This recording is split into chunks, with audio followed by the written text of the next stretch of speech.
আমার নাম সাবিনা ইয়াসমিন। সাবিনা ইয়াসমিন, বয়স কত আপনার? আমার বয়স আমি সঠিক বলতে পারবো না, আনুমানিক 38-39 তো হবে। আপনার ছেলের বয়স কত? আমার ছেলের বয়স 98-তে আমার জন্ম হয়েছে। 98-তে হয়ে গেলে 20 বছর বয়স। হ্যাঁ, তাই তো হয়। 20 বছর বয়স। উনি কি আপনার প্রথম ছেলে? জি, এই আমার একমাত্র ছেলে। কত বছর বয়সে আপনার বিয়ে হয়েছিল মনে আছে? আমার বিয়ে হয়েছে তখন আমি 6 থেকে 7 উঠছি। 6 থেকে 7 উঠছেন, তার মানে আপনার বয়স তখন সর্বোচ্চ 12 থেকে 13। তো 13 আর 20 তাহলে কত হলো? 33। কিন্তু আপনি বানিয়ে দিয়েছেন হচ্ছে 48। আপনার বয়স বেশি না, আপনার বয়স বেশি না, আসলে 35 থেকে 36 বছর সর্বোচ্চ যদি হয়। ওকে, সাবিনা বেগম আজকে জীবন গল্প বলতে এসেছেন এবং তার সঙ্গে তার ছেলে আছে, 20 বছরের ছেলে। বলেন আপনি আপনার গল্প কি, আমরা শুনতে চাই। প্রথমে আমি কিবরিয়া ভাইকে সালাম জানাই। জি, আমি কিবরিয়া ভাই, ওয়ালাইকুম আসসালাম। আমার অনেক 5-6 বছরের আশা যে আমি একটা অনুষ্ঠানে আসব, বা আপনার যে অন্য চ্যানেলে অনুষ্ঠান করছেন সেটা আমি সবসময় রেগুলার শুনতাম। আচ্ছা। কিন্তু আমি অনেক নাম্বার দিয়ে আমি দিছি, কিন্তু আমার ভাগ্য হয় নাই।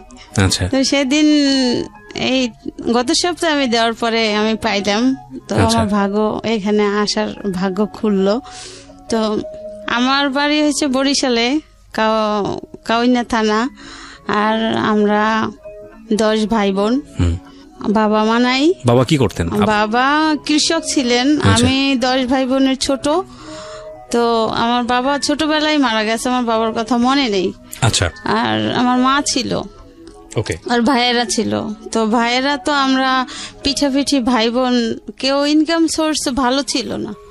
আমার বাবার কিছু সম্পত্তি ছিল, এটুকুই যথেষ্ট। 10 ভাই বোনের মধ্যে আপনি ছোট সবার? হ্যাঁ, আমি সবার ছোট। আমি যখন 6 থেকে 7 উঠছি তখন আমার মেজো ভাইয়ের বউ, আমার ভাবি, তারই আত্মীয় আমার হাজবেন্ড।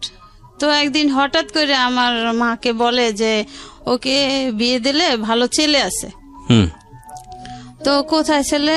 আমারই ভাই ঢাকাতে বাড়ি টাড়ি আছে, এরকমের অবস্থা শান্তি ভালো, ও তো একটু চলাফেরা স্টাইলিস্ট করে, তাহলে ও ঢাকাতে মানাই থাকতে পারবে, ও ভালো হবে। ঢাকায় বাড়ি আছে এটা বলে? হ্যাঁ। আচ্ছা, ঢাকাতে বাড়ি আছে। তো এরপরে আমার ভাইয়েরা বলল যে ঠিক আছে, বিয়ে তো দিতে হবে, ঠিক আছে, যদি ভালো ছেলে হয় তাহলে দেখেন, আপনার ননদ আর আমাদেরও বোন, তো ভালো হইলে দেখেন। আপনার যেহেতু আপনার জানাশোনা, আপনার মামাতো ভাই, তো আপনার চিনে পরিচয়। জি। বলছে হ্যাঁ ভালো, কিন্তু 2 ভাই আর 5 বোন, 1 বোন মারা গেছে, 4 বোন আছে, বড় ছেলে, আর বাবাও ভালো চাকরি করে, এয়ারপোর্টে চাকরি করে। তো এরপরে দেখাশোনা 1 সপ্তাহের ভিতরে আমাদের বিয়ে হয়। আচ্ছা। 1 সপ্তাহের ভিতরেই আমাকে এক শুক্রবার দেখতে যায়, পরের শুক্রবারে আমাকে বিয়ে হয়ে নিয়ে আসে, ঢাকাতেই নিয়ে আসে। তো যখন আমার বিয়ে হয়েছে তখন আমার মা ভালোই অনুষ্ঠান করে আমার মার সাধ্য সামর্থ্য যতটুকু হয়েছে দিছে। তো এদিকে আমার হাজবেন্ড কিছু করতো না, সে বেকার ছিল। আচ্ছা। তো আমাদের বিয়েটা হয়েছে এইভাবে যে আমার ননদের হাজবেন্ড এবং আমার ফুফাতো দেবর, তাকে দেখাইয়া বিয়েটা হয়েছে, যে এই ছেলে আর এই কোম্পানিতে চাকরি করে। তখন চিত্রা একটা লোশন কোম্পানির ছিল, এখন আছে কিনা বলতে পারি না। তো বলছে এখানে চাকরি করে। তো আমার ভাইয়েরা যখন দেখতে আসছে, ছেলে দেখায় নাই, বলছে ও অফিসে চলে গেছে, ও তো নাই। তো এইভাবে ঘুরে ফিরে আইসা পড়ছে। তো আমার ভাবির উপরে ডিমান্ড করে যে তাহলে তার যখন মামাতো ভাই, তো ভালো, আমার তো বাবা নাই, ভাইরাও অতটা করে না। তো এভাবে করে বিয়ে হলো। তো এরপরে দেখি কি যে সে বেকার, সে কিছু করে না। ওই অফিসে যদি একজন ড্রাইভারের দরকার হয় তখন আর কি তারে আমার ওই ননদের হাজবেন্ড ডাকে। ওই অফিসে আমার ননদের হাজবেন্ড কাজ করে, তো সে ডাইকে নিত যখন আর কি লোকের দরকার হইতো এসটা। তো এইভাবে ঘোরাফেরা করে। তো আমার তো অতটা বয়স না, আমিও তো ছোট মানুষ। এরপরে এদের ফ্যামিলিও বড়, আর ঢাকা শহরে আইসা, আমি গ্রামের মেয়ে, ঢাকা শহরে আইসা আটকা পড়ে গেছি। আমার ভালো লাগতো না, আমি কান্নাকাটি করতাম।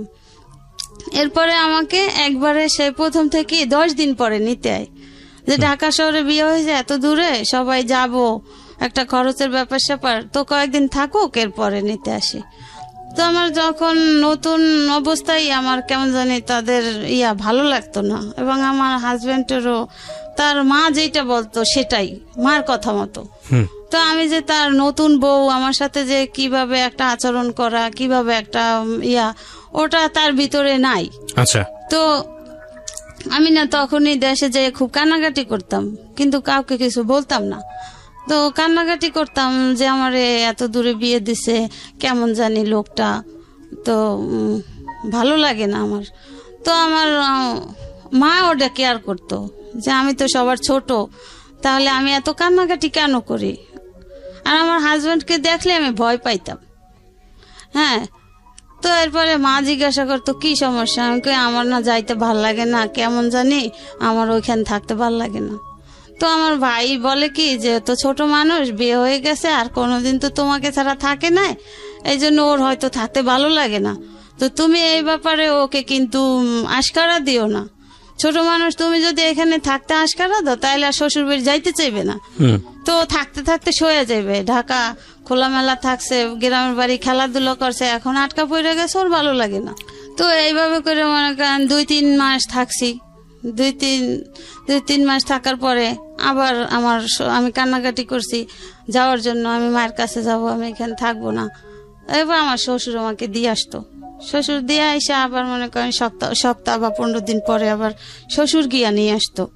আর আমার হাজবেন্ডের চলাফেরাটাও অতটা ভালো ছিল না, যে একটা স্ট্যান্ডার্ড ভাবে চলা, ঢাকা শহর, বাড়ি ঘর আছে, এরকমের যে চলাফেরা ওরকম আর না। সে একটু উগ্রপন্থীর লোক, এই জন্য আমার তেমন একটা ভালো লাগতো না। আর মনে করেন চোখ দুটো লাল লাল, আমার দেখলে খুব ভয় লাগতো। তো এইভাবে মনে করেন 5-6 মাস হয়ে গেল। 5-6 মাস হওয়ার পরে আমি কনসেপ্ট হইলো আমার এই বাচ্চা পেটে। তো এখন না আমি শুধু কান্নাকাটি করি, আমার ভালো লাগে না, আমার শরীর খারাপ লাগে, আমার খাইতে ইচ্ছা করে না, আমার বমি আসে। এইভাবে করতে করতে, কান্নাকাটি করতে করতে, তো আমার শ্বশুর খবর দিল আমার বাইরে যে তাহলে আমি তো এখন যাইতে পারবো না, তো আপনার বোন থাকতে চায় না, আইসা নিয়ে যান, আবার গিয়া কয়দিন থাকুক, তারপরে আবার আমি গিয়ে নিয়ে আসবো।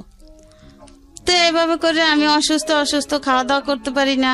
এরপরে আমার এক ননদ, মানে যেই ননদের হাজবেন্ডের ইয়াতে আমার বিয়ে হয়েছে, ওই ননদ আমাকে ডাক্তারের কাছে নিয়ে গেল। ডাক্তারের কাছে নেওয়ার পরে টেস্ট করার পরে বলছে আপনাদের সুখবর, কিন্তু আপনাদের যেহেতু আপনাদের ভাবি তো বাচ্চা মানুষ, কাজটা তো ঠিক হয় নাই। যাই হোক, এখন আপনারা সাবধানে থাকবেন, এর প্রতি যত্ন নেবেন। তো এই কথা শোনার পরে আমি কান্নাকাটি শুরু করে দিছি, আমি কিভাবে কি করব, এটা কেন হবে, এটা কিভাবে হবে, এভাবে আমি প্রশ্ন করি।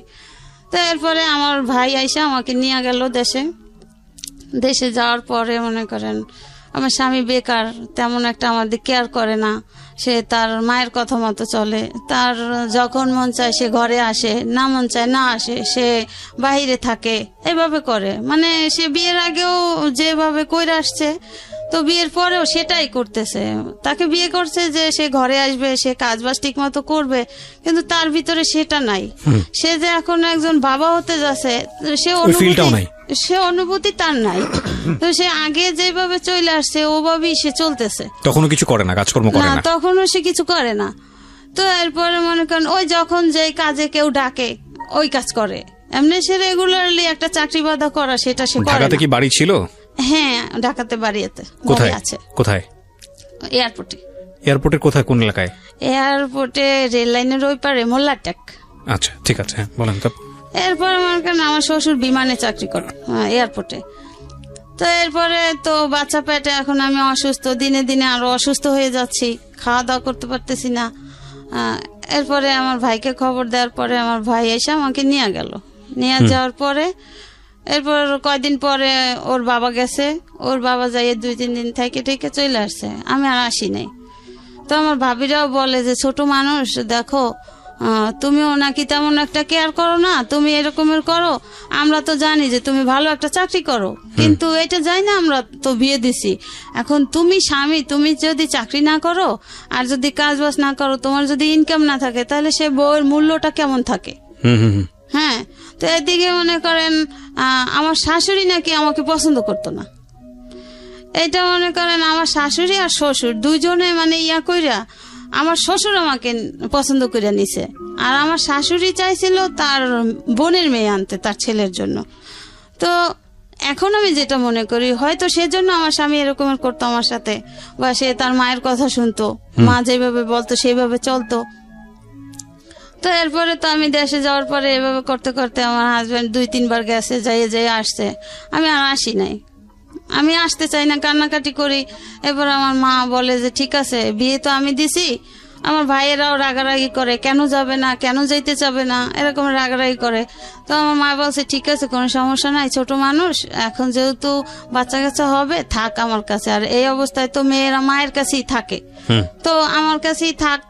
যদি আল্লাহ ভালো করে, সুস্থ করে, তখন আস্তে ধীরে বুঝ হবে, তখন আরো একটু বয়স হবে, বাচ্চার মুখ যখন দেখবে তখন তার অন্য রকমের ফিলিংস হবে, সে এমনিতেই সাইতেই শ্বশুর বাড়ি যাবে। তো এইভাবে করতে করতে মনে করেন আমার ছেলেটা হইলো। এর ভিতরে আমার স্বামী মনে করেন যে যাইতো, কিন্তু আমার জন্য একটা সে লাল সুতাও নিয়ে যাইতো না, সে সম্পূর্ণ তার মায়ের পরামর্শ। যখন যা দরকার হইতো, একটা খাবার জিনিসের দরকার হইলে আমার শ্বশুর সেটা বহন করত। তো এইভাবে মনে করেন এখন বাচ্চা হয়েছে, বাচ্চা ওর যখন 11 দিন বয়স, তখন আমার দেশের বাড়িতে, আমার শ্বশুর বাড়ি বরিশাল কাশীপুর, তো ওখানে আমার এক চাচা শ্বশুর থাকতো, আর এমনি চাস্তো চাচা আশেপাশে। তো ওর 11 দিন যখন বয়স, তখন ওই বাড়ির আমার এক চাচা শ্বশুর মারা যায়। তো মারা যাওয়ার পরে আমার হাজবেন্ড গিয়ে আমাকে নিয়ে আসে যে আমার কাকা মারা গেছে, এখন তো তোমার যাইতে হবে। তো আমার মা ভাবি এরা বললো যে ঠিক আছে যাও, তুমি কান্নাকাটি করো না, তোমার যদি ভালো না লাগে তুমি বলবা, আমরা গিয়ে নিয়ে আসবো, যেই যাও একজনে গিয়ে নিয়ে আসবে, তো তুমি কান্নাকাটি করবা না। আর তোমার শ্বশুর যেহেতু তোমার সাথে আছে, তোমার কিসের ভয়, কিসের চিন্তা, যা কিছু দরকার হয় সে না দেয় না দেখ, তুমি তার কাছে বলবা। তো আর এখন তো বাচ্চা হয়েছে, এখন সে চেঞ্জ হয়ে যাবে, সমস্যা নাই, মানুষ একসময় একরকমের থাকে না। তো এরপর মনে করেন সেই চাচা শ্বশুর দেশের বাড়ি গেলাম, যাওয়ার 2-3 দিন পর আমার হাজবেন্ডটি নিয়ে আসলো ঢাকাতে।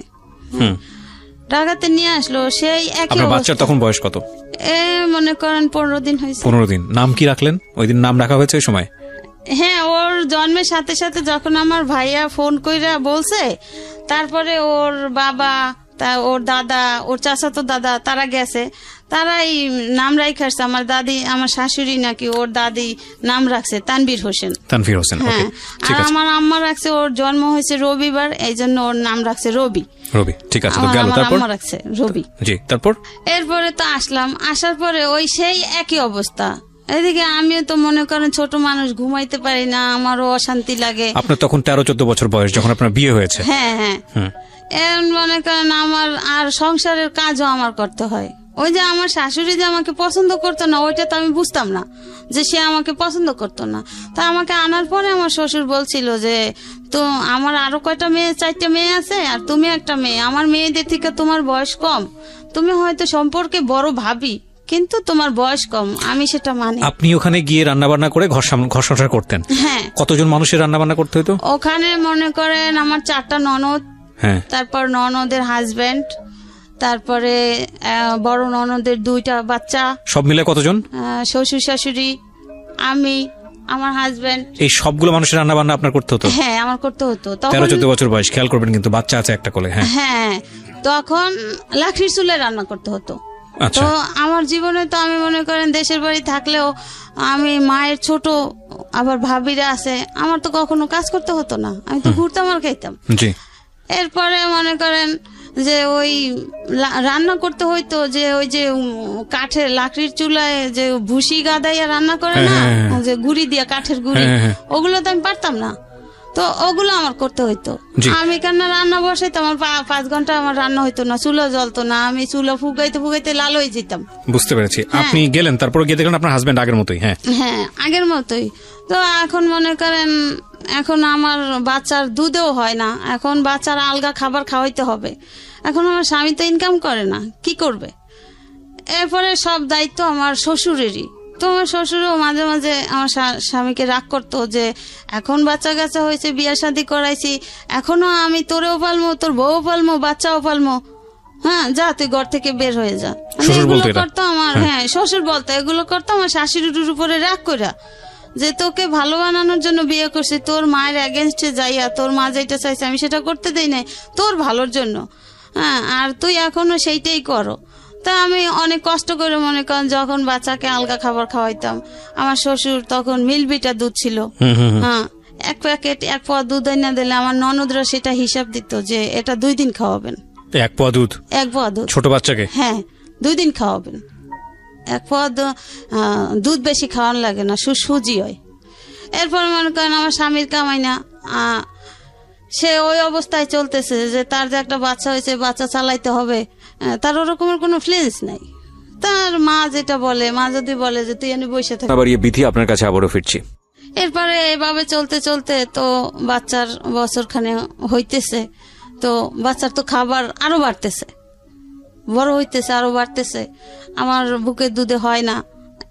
এরপর আমি কি করতাম, মাঝে মাঝে আমার মেজো ননদের আবার ছোট মেয়ে আছে, ওর বয়স তখন 6 মাস, 1 বছর হয়ে গেছে, আমি যে 6 মাসের পাইছি।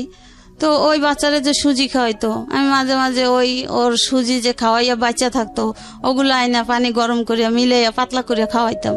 আবার মাঝে মাঝে ভাত রান্না করিয়া ভাতের মার খাওয়াইতাম। এইভাবে করতে করতে মনে করেন সে ওই যে কোম্পানিতে মাঝে মাঝে গিয়ে চাকরি করতো, ওই কোম্পানি থেকে বিদেশে লোক নিবে। আচ্ছা, বিদেশে লোক নিবে, এখন সেও ইন্টারভিউ দিয়েছে। আমার সেই ননদের হাজবেন্ড দেওয়াইছে যে তুই তোর ভালো ড্রাইভিং করতে পারো, তাহলে তুই ইন্টারভিউ দেখ। তো বিদেশে যখন পাঠায়, এখন সেই ইন্টারভিউ দিল, সে ড্রাইভিং এ পাশ করলো। পাশ করার পরে এখন সে বাহিরে যাবে, এখন তো টাকা পয়সার দরকার। এরপরে আমার মার কাছে গিয়া বলল যে আমি তো বেকার, কিছু করি না, তো আপনার মেয়ে তো কত কথাই শুনে, আমার মা বোনরা বলে, তো কিছু টাকা দিলে আমি বাহিরে যাব। এটা কাকে বললো? আমার মাকে। আচ্ছা। এরপরে আমার মা বলে যে তোমার কত টাকা লাগবে, যেহেতু তুমি কোম্পানি থেকে যাচ্ছ, খরচটা বেশি লাগার কথা না। হ্যাঁ, কোম্পানি বহন করবে, তো কি রকমের টাকা লাগবে? যে আমার ইয়া করতে, পাসপোর্ট করতে লাগবে, আর কিছু কাপড় চোপড় নিতে লাগবে, হ্যাঁ, লাখানি টাকা হলে হবে। তো এরপরে আমার মা কি করলো, আমার মা জমি বিক্রি করে তার 1 লাখ টাকা দিল। আচ্ছা। সেই কত সালের দিকে এটা? 99 সনে। ওরে বাবা, ওই সময় 1 লক্ষ টাকা লাগবে? হ্যাঁ। কোন দেশে যাচ্ছে? কাতারে? না, তাহলে কুয়েতে। আচ্ছা। তো এরপরে আমার মা বলছে যে কতদিন লাগবে, যে এখন যেহেতু আমি ইন্টারভিউতে টিকছি, আমার তো ভিসা আইসা গেলে আমি চলে যাব, তো আমি 13 নম্বর সিরিয়ালে আছি, তো তোমার কত দিনে লাগবে? যেহেতু আমার এই পরিস্থিতি, আমার স্বামী কিছু করে না, আমার 1 পোয়া দুধ আমার সন্তানকে 2 দিন খাওয়াইতে হয়, তাহলে আমি কষ্টে আছি না, আরো তো কান্নাকাটি করি, থাকতে চাই না। এরপরে আমার মা বলে ঠিক আছে, তোমার ব্যবস্থা হয়ে যাবে, তুমি ওদিক দিয়ে ব্যবস্থা করো। আপনার বাবা বেঁচে নাই? না, আমার বাবা তো আমি বলতে গেলে দেখি নাই। হ্যাঁ। এরপরে আমার মা জমি বিক্রি করে, তারপরে আমার মামা একজন সৌদি ছিল বাহিরে, তার কাছ থেকে এভাবে করে 1 লাখ টাকা দিছে। ওকে, সে চলে গেছে কবে? বাচ্চার যেদিন 1 বছর বয়স, 18 তারিখে, সে অক্টোবরের 19 তারিখে সকালে তার ফ্লাইট, রাত্র 4টে উঠে সে চলে গেছে। এরপরে এখন আমার শাশুড়ি খুশি যে তার ছেলে নাই, এখন আমি একা। তো সে আমাকে অনেক নির্যাতন করত, কিন্তু আমার শাশুড়ি নিজে করতো না, সে করাইতো তার যে মেয়েরা আছে না, নাতিরা আছে না, ওদেরকে দিয়া। যেমন মনে করেন রান্না করতে গেলে সেখানে হিসাব করতো, কোনখানে কতটুকু কি খরচ করছি, বা মাছ মাংসের টুকরাটা পর্যন্ত ননদরা গয়না দিত, হিসাব করে দিত কয়জন লোক, এভাবে করতো। খাবারের সময় আমি ঠিকমতো খাবার পাইতাম না, এভাবে করতো। তো এই কেয়ারটা আমার শ্বশুর করতো। অনেক সময় দেখা যেত আমার শ্বশুর খাইতে বসলে সে তার খাবারটা আমার জন্য রেখে দিত, আর মেয়েদেরকে বলতো যে দেখ, ও তো সারাদিন কষ্ট করে, তোরা তো কেউ ওই কাছে থাকস না, তো খাবার সময় একটু খেয়াল করে খাইস, ওর জন্য একটু রাখিস। আমি তো জানি যে তোর মা ওরে ভালোবাসে না, তোর মা ওরে কেয়ার করে না। যাক, কারণ যখন তোর ভাই নাই, তারপরেও তোর ভাই থাকতেও কিছু হয় নাই, এখন তারপরেও তোরা অন্তত পক্ষে নাতিটার জন্য একটু ভালোবাসিস। হ্যাঁ, সে তোদের একজন বংশধর, সে তোদের বংশ প্রদীপ, যে এই একটা ছেলে। তো আমার শ্বশুর এভাবে কেয়ার করতো, কিন্তু আমার শাশুড়ির দিনের দিন ওই অত্যাচারীর মাত্রাটা বেড়েই যায়, কমে আর না। এরপরে মনে করেন আমার স্বামী গেছে 2-1 মাসে, আর টাকা টুকা পাঠায় নাই, গেল। এরপরে টাকা টুকা পাঠাইলে তার বাবার নামে পাঠাইতো। আচ্ছা। আর যাওয়ার সময় তার মা বলে দিছে যে বউ যদি এখানে রাখতে চাও, বউ যদি এখানে থাকতে চায়, তাহলে আমি মা যেই কথা বলি সেই কথা কানে রেখে চললো, বউকে কখনো টাকা পয়সা দিব না, যা দরকার হয় আমি আছি, তোমার বাপ আছে। জি। হ্যাঁ। তো কিবরিয়া ভাই আরেকটা কথা, যে বাচ্চা যখন হয়েছে, বাবা তো সন্তানকে কিছু দিতে পারে। তো প্রথম ঈদ বাচ্চা হওয়ার পরে তো আমি বলি কি যে তোমার ছেলে, তুমি কি কিছু দিবা না ছেলেকে? ঈদ আসছে, এখন কিছু বলে না, কিছু না বলে তো আমি তো তার জ্বালাই রয়েছি যে কালকে ঈদ, তুমি আমার ছেলের জন্য কিছু আনলা না যে, কেন? এখন আমাকে বলে কি, একটা নিঃশ্বাস ফেলায় বলে যে তুমি যা বলো, আমি যদি তোমার ছেলেকে কিছু আইনা দিই তা ঘরে অশান্তি হবে, শান্তি হবে না। আমি তো অশান্তিতে আছি, আমার আর শান্তি কোথায়? তোমার সন্তানকে তুমি দিলে অশান্তি হবে, এটা কেমন কথা? এটা কি মানে বিদেশ যাওয়ার পরে? বিদেশে যাওয়ার আগে। আচ্ছা। যাওয়ার আগে। এরপরে সে একটা জামা নিয়ে আসছে, ওখানে কাছে মার্কেট, সন্ধ্যার পরে একটা জামা নিয়ে আসছে, যেমন কালকে সকালে ঈদ, আজকে সন্ধ্যার পরে একটা জামা নিয়ে আসছে। তারও মন চায় যে তার সন্তানকে একটু কিছু দেখ, কিন্তু মায়ের ভয়ে দিতে পারতেছে না। আচ্ছা। এখন ওই শার্টটা কিনে নিয়ে আসার পরে আমার শাশুড়ি দেখেই আইনা তার মায়ের হাতে দিছে, আম্মা আমি এইটা আনছি ওর জন্য, আমার ছেলের জন্য। তুই টাকা কোথায় পেয়েছো? তুই যে কাজ করো না, তুই টাকা কোথায় পেয়েছো? কার কাছ থেকে ধার করছো? ধার করে আনো আর যা করো, আমি কিন্তু দিতে পারবো না, আমার কাছে জানি কেউ আসে না, এইভাবে কথা। এখন আমারে বলে যে দেখছো, আমি কিন্তু কাজ করছি, রঙের কাজ করছি। সে তো এখানে সেখানে যখন যেটা পাইতো ওইটা করতো, যখন যে ডাকতো। যে আমি তখন জিজ্ঞাসা করছি যে আসলে আপনি টাকা কোথায় পেয়েছেন? কয় আমি কাজ কইরা রাখছি, একটা শার্ট আর কত টাকা, 100-150 টাকা। যাই হোক, এরপর আমার শ্বশুর বলে কি, মানে আমার শাশুড়ির জ্বালায় বলে তোর আনার দরকার কি ছিল, আমি আছি না, আমি তো আইনা দেবো, আমার একটা নাতি, আমি কি আইনা দেবো না? আমি তো আইনা দেবো, আমি তো আইনা দিছি, তোর আনার দরকার কি? তুই আইনা এখন বউরে এত কথা কেন শুনো? হ্যাঁ, সে আর কিছু বলে নাই। সে আমাকে বলে দেখো, এই আমার মায়ের কথাগুলো তোমার জন্য শুনছি, তুমি চিল্লাচিল্লি করছো বিদে আমি শার্টটা আইনা দিছি, দেখছো যে আমি শার্টটা আইনা, আমার সন্তান, আমি শার্টটা আইনা দিয়ে আমার কত অপরাধ হয়েছে। তো কিবরিয়া ভাই, এই যে বিয়ের যে 2-3 বছর হয়ে গেছে, বা যতদিনই হোক বয়স, আমার স্বামী কিন্তু আমাকে একটা সুতাও কিনে দিত না। হ্যাঁ। এরপরে তো গেছে, এখন তার ভিসা আসছে, সে গেছে বাহিরে, সে কখনো আমাকে টাকা দিত না। তার মা যদি বলতো যে হ্যাঁ টাকা লাগবে, টাকা দাও, তাহলে টাকা দিত তার বাবার কাছে, তার বাবা আইনা তার মাকে দিত, তার মা যখন যা লাগতো যেতটুকু পরিমাণ তার কমে সময়টা ওভার করে কিনা দিত, এইভাবে চলতো। আর ওর দাদা মনে করেন মাঝে মাঝে চুপি চুপি দুধ টুধ আইনা দিত, তাদের দেখাইয়া দিত।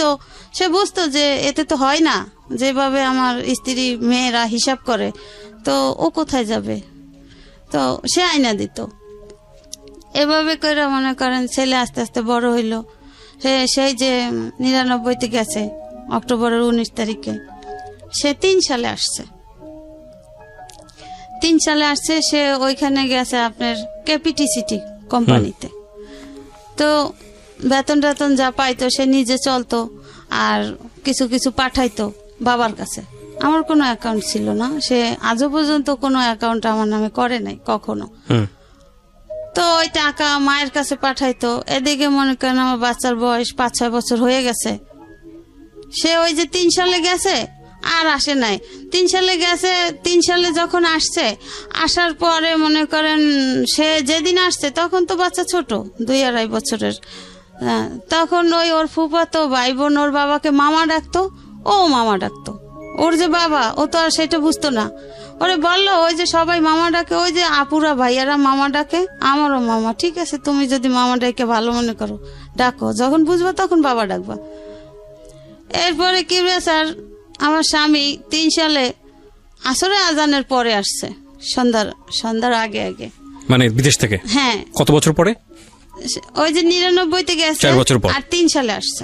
তো আসার পর ওই 3 সালে আর কি বাড়ি করতেছে, যে আমার স্বামীরও কিছু টাকা হয়েছে, আমার দেবরও বাহি থাকে, তারও টাকা আছে, আবার আমার শ্বশুর 2000 সালে পেনশন পাইছে, এই টাকা মিলাইয়া এখন বাড়ি করতেছে, যে ব্যাংকে থাকলে তো খরচ হইবে আস্তে আস্তে, তার সাথে বাড়ি করলে এটার ইনকাম দিয়ে চলা যাবে। তো এইভাবে 3 বাপুতে মিলে জিলা বাড়ি করতেছে। তখন ওর বাবা এসে 3 তলার ছাদ দিছে। তো যেদিন ভাই আসছে সেদিন সারা রাত্র আমার শাশুড়ি আমার স্বামীর আমার কাছে আসতে দেয় নাই, সে ছাদে রাখছে। বাড়ির কাজ চলতেছে, রড পাহারা দিতে, রড চুরি হয়ে যায় এই জন্য। তা আমি তো ছেলে নিয়ে ঘুম, আমি আর বুঝতাম না যে আমার শাশুড়ি যে আগেও চায় না যে আমাদের স্বামী স্ত্রীর মিল থাকুক বা আমরা ভালো একটা হ্যাপি জীবন যাপন করি, ওটা সে কখনো চায় নাই। ওই যে তার স্বামীর সাথে সে বলছে যে আমি শান্তিতে থাকতে দেব না, সে তার জিতটাই বহল। তা আমি তো আমার তো আর অত দূর বোঝার মতো বয়স হয় নাই, আমার তো অত দূর বোঝার ক্ষমতা নেই। তো এরপরে আমার যাক ভালো কথা, আমার শাশুড়ি যেটা বলে ওতেই আমি খুশি। কিন্তু এদিকে মনে করেন এত বড় সংসারে সম্পূর্ণ কাজ আমার করতে হয়। এর ভিতরে আমার শ্বশুর আমাকে হেল্প করে, মাঝে মাঝে সে থালাবাটি ধুইয়া দেয়, সে একটা কাজ কইরা দেয়, ঘরে দেখলো ময়লা সে নিজে ঝাড়ু দিয়ে দেয়। এইভাবে আমার শ্বশুর মারা গেছে, সে নাই। এরপরে মনে করেন আসলো, এখন রাতটা তো ওভাবে গেল, সে সারা রাত্র নিয়ে মা ভাই বোন মা সবাই গল্প করলো। আমি তো রাতের বেলা উঠে উঠে কিছুক্ষণ পর পর দেখি সে এখনো রুমে আসে নাই। ঠিক আছে, সে তার মায়ের সাথে গল্প করে করুক, আমি আমার ছেলে নিয়ে ঘুমায় আছি। তো এরপরে এখন দেখা যায় কি যে ওই দিনের বেলাও যে মনে করেন আমার হাজবেন্ড আমার কাছে আসলে যে তার একটা ভালো লাগা, ওই জিনিসটা আমার শাশুড়ি সহ্য হয় না। তখনই সে ডাকাডাকি শুরু করে দেয়, হ্যাঁ এই কাজটা কর ওই কাজটা কর, বোর কোনো কাজ নাই, রুমে যাইয়ে ঢুকছো, এই করছো সেই করছো। তো একদিন মনে করেন বিকালবেলা আমার নিজে কানে আমি শুইনা ফেলাইছি, আমার শ্বশুর আমার শাশুড়িকে বলে যে আচ্ছা তুমি কি এরকমের বয়সের ছিলে না, তুমি ছেলেটা এত 2-3 বছর পর বিদেশ থেকে আসছে, তুমি সারা রাত্র নিয়ে রাখলা ছাদে, এরপরে এখন একটু বোর কাছে আসতে দাও না, কথা বলতে দাও না, এটা কেমন? তোমার কি বয়সটা ছিল না? আপনার হাজবেন্ডই বা শুনতো কেন ওনার মার কথা? মা যা বলতো সেটাই শুনতো সবসময়, মা যেটা বলতো সেটাই শুনতো, আর সে তার খালাতো বোনকে পছন্দ করতো। ও আচ্ছা আচ্ছা, ঠিক আছে। এখন মা বলতো যে ওই মেয়েই তোর জন্য আনবো, ওই মেয়েই তোর জন্য আনবো, যেভাবে এরে তারাই দিব, এরে রাখবো না। ও ওকে, হ্যাঁ এটা তোর বাপের পছন্দ, আমার পছন্দতে আমি তোরে বিয়া দেব, আমি ওই মেয়েই আনবো, আমার বোনের মেয়েই আনবো তোর জন্য। তো এইভাবে এই জন্য এইটা মনে করেন কি ভাই আমি অনেক পরে জানতে পারছি, ওকে, ওই যেই মেয়ে পছন্দ করতো ওই মেয়ের কাছ থেকে। ঠিক আছে, তারপর কি হলো? শ্বশুর বলল মনে করেন দিনের বেলা সে এরকমের করতো। এরপরে সে মায়ের সাথে রাগ কইরা আমার দেশের বাড়ি চলে যায়, আমাদের বাড়িতে মায়ের সাথে ঝগড়াঝাটি কইরা যে আমার মা কেন এমন করে, আমি এত বছর পর বিদেশ থেকে আসছি, আমার মা তো আমার বউয়ের সাথে মিশতেই দেয় না, কারণটা কি?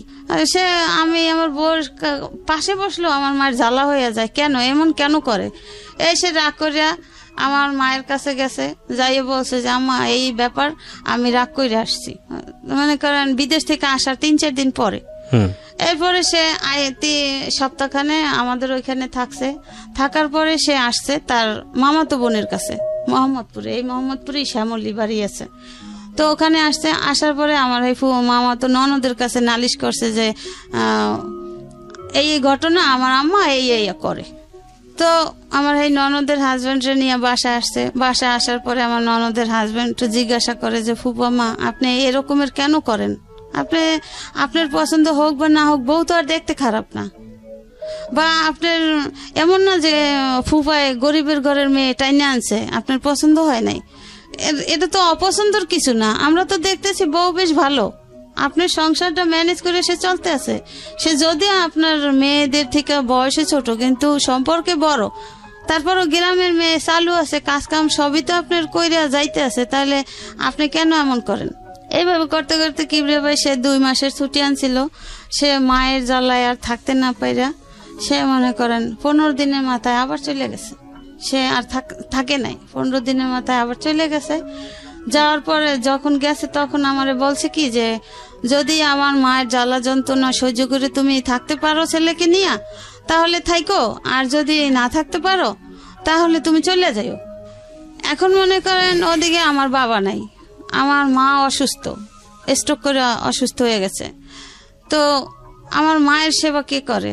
আর আমার ভাইরা আছে, সবাই বিয়ে শাদী করছে, সবাই সংসার আছে, সবারই মোটামুটি আয়। এখন আমি যে বাচ্চাটা নিয়ে যে বাবার বাড়ি যাই উঠবো, ওরকমের তো আমার টেক কেয়ার করার মতো আমার কেউ নাই, তাহলে আমি কোথায় যাব? আর এখানে যাই হোক আমার শ্বশুর তো আছে, আমার শ্বশুর আমার পাশে আছে, যাই হোক তার নাতির জন্য সেই দেখবে, আমার এত চিন্তা করার কিছু নাই। এইভাবে করে যে বলুন, যাওয়ার পরে মনে করেন এর ভিতরে সে আর আসে না বাংলাদেশে। এমনি মনে করেন টাকা পয়সা দেয়, ছেলের 5-6 বছর বয়স হয়ে যাইতেছে, ছেলে স্কুলে ভর্তি করে না। আমার শাশুড়ির কথা আছে সে সরকারি প্রাইমারিতে ভর্তি করবে। আর আমি বলি কি যে আপনার মেয়ের ঘরের নাতিরা তারা ভালো ভালো স্কুলে পড়ে, কলেজে পড়ে, তো আমার ছেলেটা কেন প্রাইমারিতে পড়বে? তার ঢাকা শহরে বাড়ি আছে, তার বাবা বিদেশে টাকা ইনকাম করতেছে, তো কেন সে প্রাইমারিতে পড়বে? তাকে একটু ভালো স্কুলে ভর্তি করা যায় না? আমি আমার ছেলেকে ভালো স্কুলে ভর্তি করব, আমি প্রাইমারিতে দেব না। এইভাবে করতে করতে মনে করেন ওর যখন 6 বছর বয়স তখন স্কুলে ভর্তি করে। এখন দেখে যে আশেপাশের মানুষও খারাপ বলে, ওর সাথে যত বাচ্চারা তাদের স্কুলে দেয়, ওকে স্কুলে দেওয়া হচ্ছে না। এরপরে ওকে সেই বাড়ির কাছেই কেজি স্কুলে দেয়, মোল্লারটাক স্কুল, ওই স্কুলে দেয়। দিলেও মনে করেন যে ওর বাবা যে টাকা পয়সা পাঠায়, ওর কোনো এক্সট্রা খরচ তারা দেয় না। স্কুলে মাস গেলে বেতন হইলে মনে করেন বেতনের বই দেখে তারা লেখা হিসাব করে তারা টাকা দেয়। এইভাবে করে, যাই হোক এইভাবে করতে করতে করতে করতে ওর বাবা তো ফোন দেয়, কথা বলে। হ্যাঁ, এর ভিতরে মনে করেন আগে তো চিঠির যুগ ছিল, ফোন টোন ছিল না, চিঠি দিতাম। তো ওই চিঠি দিলে তাদের কাছে চিঠি আসলে ওই চিঠি তারা পড়তো, তারপর আমাকে দিত যে চিঠিতে ছেলে কি লেখছে, আবার টাকা টোকা দিছে কিনা। এভাবে তারা পয়রা চিঠি দেখা তারপর আমাকে দিত। যদি প্রয়োজন মনে করতো যে হ্যাঁ চিঠিটা দিব, তার স্বামী দিছে, তাহলে দিত। আর যদি প্রয়োজন না মনে করতো তাহলে তারা আমাকে বলতো না যে চিঠি আসছে। তো আবার নেক্সট টাইমে যদি 1 মাস 2 মাস পর আবার চিঠি দিত, তখন চিঠিতে বলতো যে তোমাকে আমি গত মাসে চিঠি দিলাম, তুমি তো চিঠি রিপ্লাই করলা না কেন? তা আমি তো জানতাম না। আমি আবার চিঠি দিলে তখন বলতাম যে আমি তো কোনো চিঠি পাই নাই, আমি তোমার চিঠির জবাব কিভাবে দিব? তো এইভাবে করতে করতে আমাদের ঘরেও ফোন আসছে, ল্যান্ড ফোন। তো ল্যান্ড ফোনে কিবরিয়া ভাই এরা করতো কি যে আর এক রুমে আর একটা ফোন লাগাইতো। ও মানে আরিপাত্ত? হ্যাঁ, ফোন লাগাইতো। তো আমি না লজ্জায় কিছু বলতাম না। তো কেমন জানি ওই যে আমাদের ঘরেরই বাচ্চারা হইচই করতো, ওই শব্দ পাইতাম। তা আমি বলতাম কি, আচ্ছা আমি আপনি করে বলতাম, তো আপনি তো বিদেশে গেছেন সেই কত বছর হয়েছে আর আসেন না, তাহলে কি আপনি ওখানে বিয়ে ঠিক করছেন নাকি? এই যে বাচ্চাদের হইচই শোনা যায়, তাহলে ওখানে আপনার বাচ্চারা আছে চেঁচামেচি করতেছে। তা হাইসা দিত, বলতো যা পাগল কি বলো? আমাকে হ্যাঁ এই যে বাচ্চাদের শব্দ হয়, না হয়তো তোমার ওখানে হয়তো ওরা মানে বাচ্চা শব্দটা আপনার ফোনে চলে আসতো, পাস হইতো, ওই যে পাশ থেকে বুঝতে পেরেছি। তো এর ভিতরে একদিন আমি আর ওইটা বুঝতাম না, ওই বাচ্চাদের চেঁচামেচি ওইটাই শুনতাম, তারে প্রশ্ন করতাম, আমি আর কিছু বলতাম না। এরপরে আমার এক ভাগ্নি বলে যে মামি তুমি মামার সাথে কি বলো, আমার আম্মু খালামণিরা সব শোনে। কোথায় শোনে? কেন? ওই যে ওই রুমে ফোন আছে না, মামা ফোন দিলে আম্মু খালামণি আমরা সবাই শুনি তুমি কি বলো। Very bad. তো এইভাবে করতো। তো এই কথা আমি শোনার পরে আমি আর কিছু বলতাম না। আবার ওই মেয়ে বলছে কি মামি আম্মুকে বললো না, তাহলে আমাকে মাইর দিবে। ঠিক আছে, বাচ্চা মানুষ বলছে, আমি তো জানতে পারলাম কথাটা। তো এরপরে ফোন দিলে আমি না কিছু বলতাম না, চুপ করে দাঁড়াই থাকতাম। তো বলতে কি ব্যাপার, কিছু কথা বলছো না যে? আমি বলছি কি বলবো আপনিই বলেন, আমি শুনি, আমার কিছু বলার নাই। তো এইভাবে করতে করতে হয়তো বা সে বুঝতে পারছে যে হয়তো কোনো সমস্যা, যে কোনো কথার জবাব দেয় না। সে বলে আমাকে বলতে, তার কিছু বলার নাই। আমি ওই যতদিন চিঠি দিতাম ওই চিঠিতে বলতাম, কিছু কিছু বলতাম যে এই সমস্যা, সব সময় তো মানুষ একরকমের থাকে না, তো চেঞ্জ হওয়া তো দরকার, ছেলের দিক তো কেয়ার করা উচিত। আমি আর কত কথা শুনবো? আমি আর তোমার ঘরের কাজের লোকের মতো কাজ আমি কতদিন করব? আমি তো তোমার স্ত্রী, আমার তো একটা সম্মান আছে, তোমার বাড়ি আছে, ঘর আছে, টাকা আছে, পয়সা আছে, আমি কেন এমন থাকবো? আমাকে তো তোমার এইভাবে রাখা উচিত না। আমি চিঠিতে এইভাবে বলতাম, কিন্তু ফোনে আর কিছু বলতাম না। এরপরে যখন মোবাইলের যুগ আসলো, সে তো আর বাংলাদেশে আসে না। তো তার বাবা সবসময় বলতো যে তুমি আসো না কেন, আসো, বিয়ে শাদী কইরা গেছো, একটা বাচ্চা আছে, বাচ্চাও তো দেখার দরকার আছে, বা বউ রাইখা গেছো, এভাবে কি মানুষ বিদেশে থাকে? আসো, আইসা বেড়াই যাও, ঘুরে যাও, ছেলেকে দেখা যাও, হ্যাঁ এইভাবে বলতো। আর আমার শাশুড়ি ফোনে কথা বললে বলতো কি, তুই বাংলাদেশে আসবি না, তোর ওখানে কি কোনো কিছুর অভাব আছে? তুই বাংলাদেশে এসে কি করবি? তোর বাংলাদেশে আসার দরকার নাই, তোর বউ বাচ্চা ভালো আছে, আমি আছি না, তোর বাপে আছে না, তোর আসার দরকার নেই। তো এইভাবে করতে করতে সে 8-9 বছর হয়ে গেছে, সে বাংলাদেশে আসে না। 8-9 বছর? হ্যাঁ, যখনই আমি বলি কি ব্যাপার, তোমার ছেলে বড় হয়েছে, তো তুমি কবে আসবা বাংলাদেশে? তো এভাবে কি এক ছেলেই থাকবে? এটার কি কোনো ভরসা? দেখতে কি ইচ্ছা করে না? এটা কেমন জীবন? আমি এইভাবে বলতাম, বলতে হ্যাঁ আসবো আসবো, এই বছর না আগামী বছর আসবো। আর যখন ওর মার সাথে ওর বাবা বলতো আসতে, কিন্তু ওর মা বলতো আসার দরকার নেই, আসবি না তুই, আমি তোরে বলছি তুই আসবি না। তার মানে এইভাবে থাকতে থাকতে বউ একসময় চলে যাবে, বউ থাকবে না। ওকে, আমার শাশুড়ির চিন্তাধারা এটা। তো আমার চিন্তা হয়েছে যে আমার তো ছেলে আছে, আমি আমার সন্তান ফেলাই কোথায় যাব? আর আমার বাবার বাড়ি তো বাবা মাও অসুস্থ, বাবা নাই, আমি কার কাছে যাব? ভাবিদের কথা কেন শুনবো? তার সাথে বরং স্বামীর বাড়ি আছি, ভালোই আছি, সবাই জানে আমি ঢাকা শহরে ভালোই আছি, কিন্তু আমার ফ্যামিলিগত কিভাবে আছি, আমার অন্তরে কতটা সুখ আছে, সেটা তো আমি অন্তর জানে আর আল্লাহ জানে। তো এইভাবে করতে করতে মনে করেন এই দেখে যে আমি ফোনে কথা বলতে পারি না, ফোনে কথা বলি না। এরপরে সে আমাকে একটা মোবাইল দিবে, মোবাইলের যুগ যখন আসছে। এরপরে এখন ওর মা বলে কি যে না, মোবাইল দিবি না, তুই মোবাইল দিবি আর তুই ওই ফোনে টাকা খরচ করে বললাগে হারা রাত দিন কথা বলবি, বললাগে কথা বলার দরকার নেই। কি কথা বলবি? ফোনে কথা বলো না। তখন সে বলে কি যে ও তো ফোনে কোনো কথাই বলে না, তাই আমি কি করবো? ওর সাথে তো আমার কথা বলতে ইচ্ছা করে, আমার ছেলের সাথে তো আমার কথা বলতে ইচ্ছা করে। এরপরে কি ভেবে আমাকে একটা ফোন দেয়, ওই যে কালো নোকিয়া মোবাইলগুলো যখন বের হয়েছিল, একটা ফোন সে পাঠায় দেয়, তার ওইখান থেকে একটা লোক আসে, সে ওই লোকের মাধ্যমে সিম টিম কিনা সে পাঠায় দেয়, ওকে কইরা দেয় যে আমার যে কিনতে না হয় বা ফোনটা অফ না থাকে, এভাবে কইরা। তো এভাবে করে মনে করেন আমি তখন মোবাইল চালানো বুঝি না, হ্যাঁ। তো ওই ফোনটা নিয়ে আমার ননদের মেয়ে ব্যবহার করতো। ওকে, ও ননদের মেয়ে ব্যবহার করতো, বা রাত বিরাত সবসময় ওর কাছেই ফোনটা থাকতো। ম্যাক্সিমাম ভাগই যদি ওর বাবা ফোন দিত তাহলে ফোনটা রিসিভ করতো ভাগ্নি।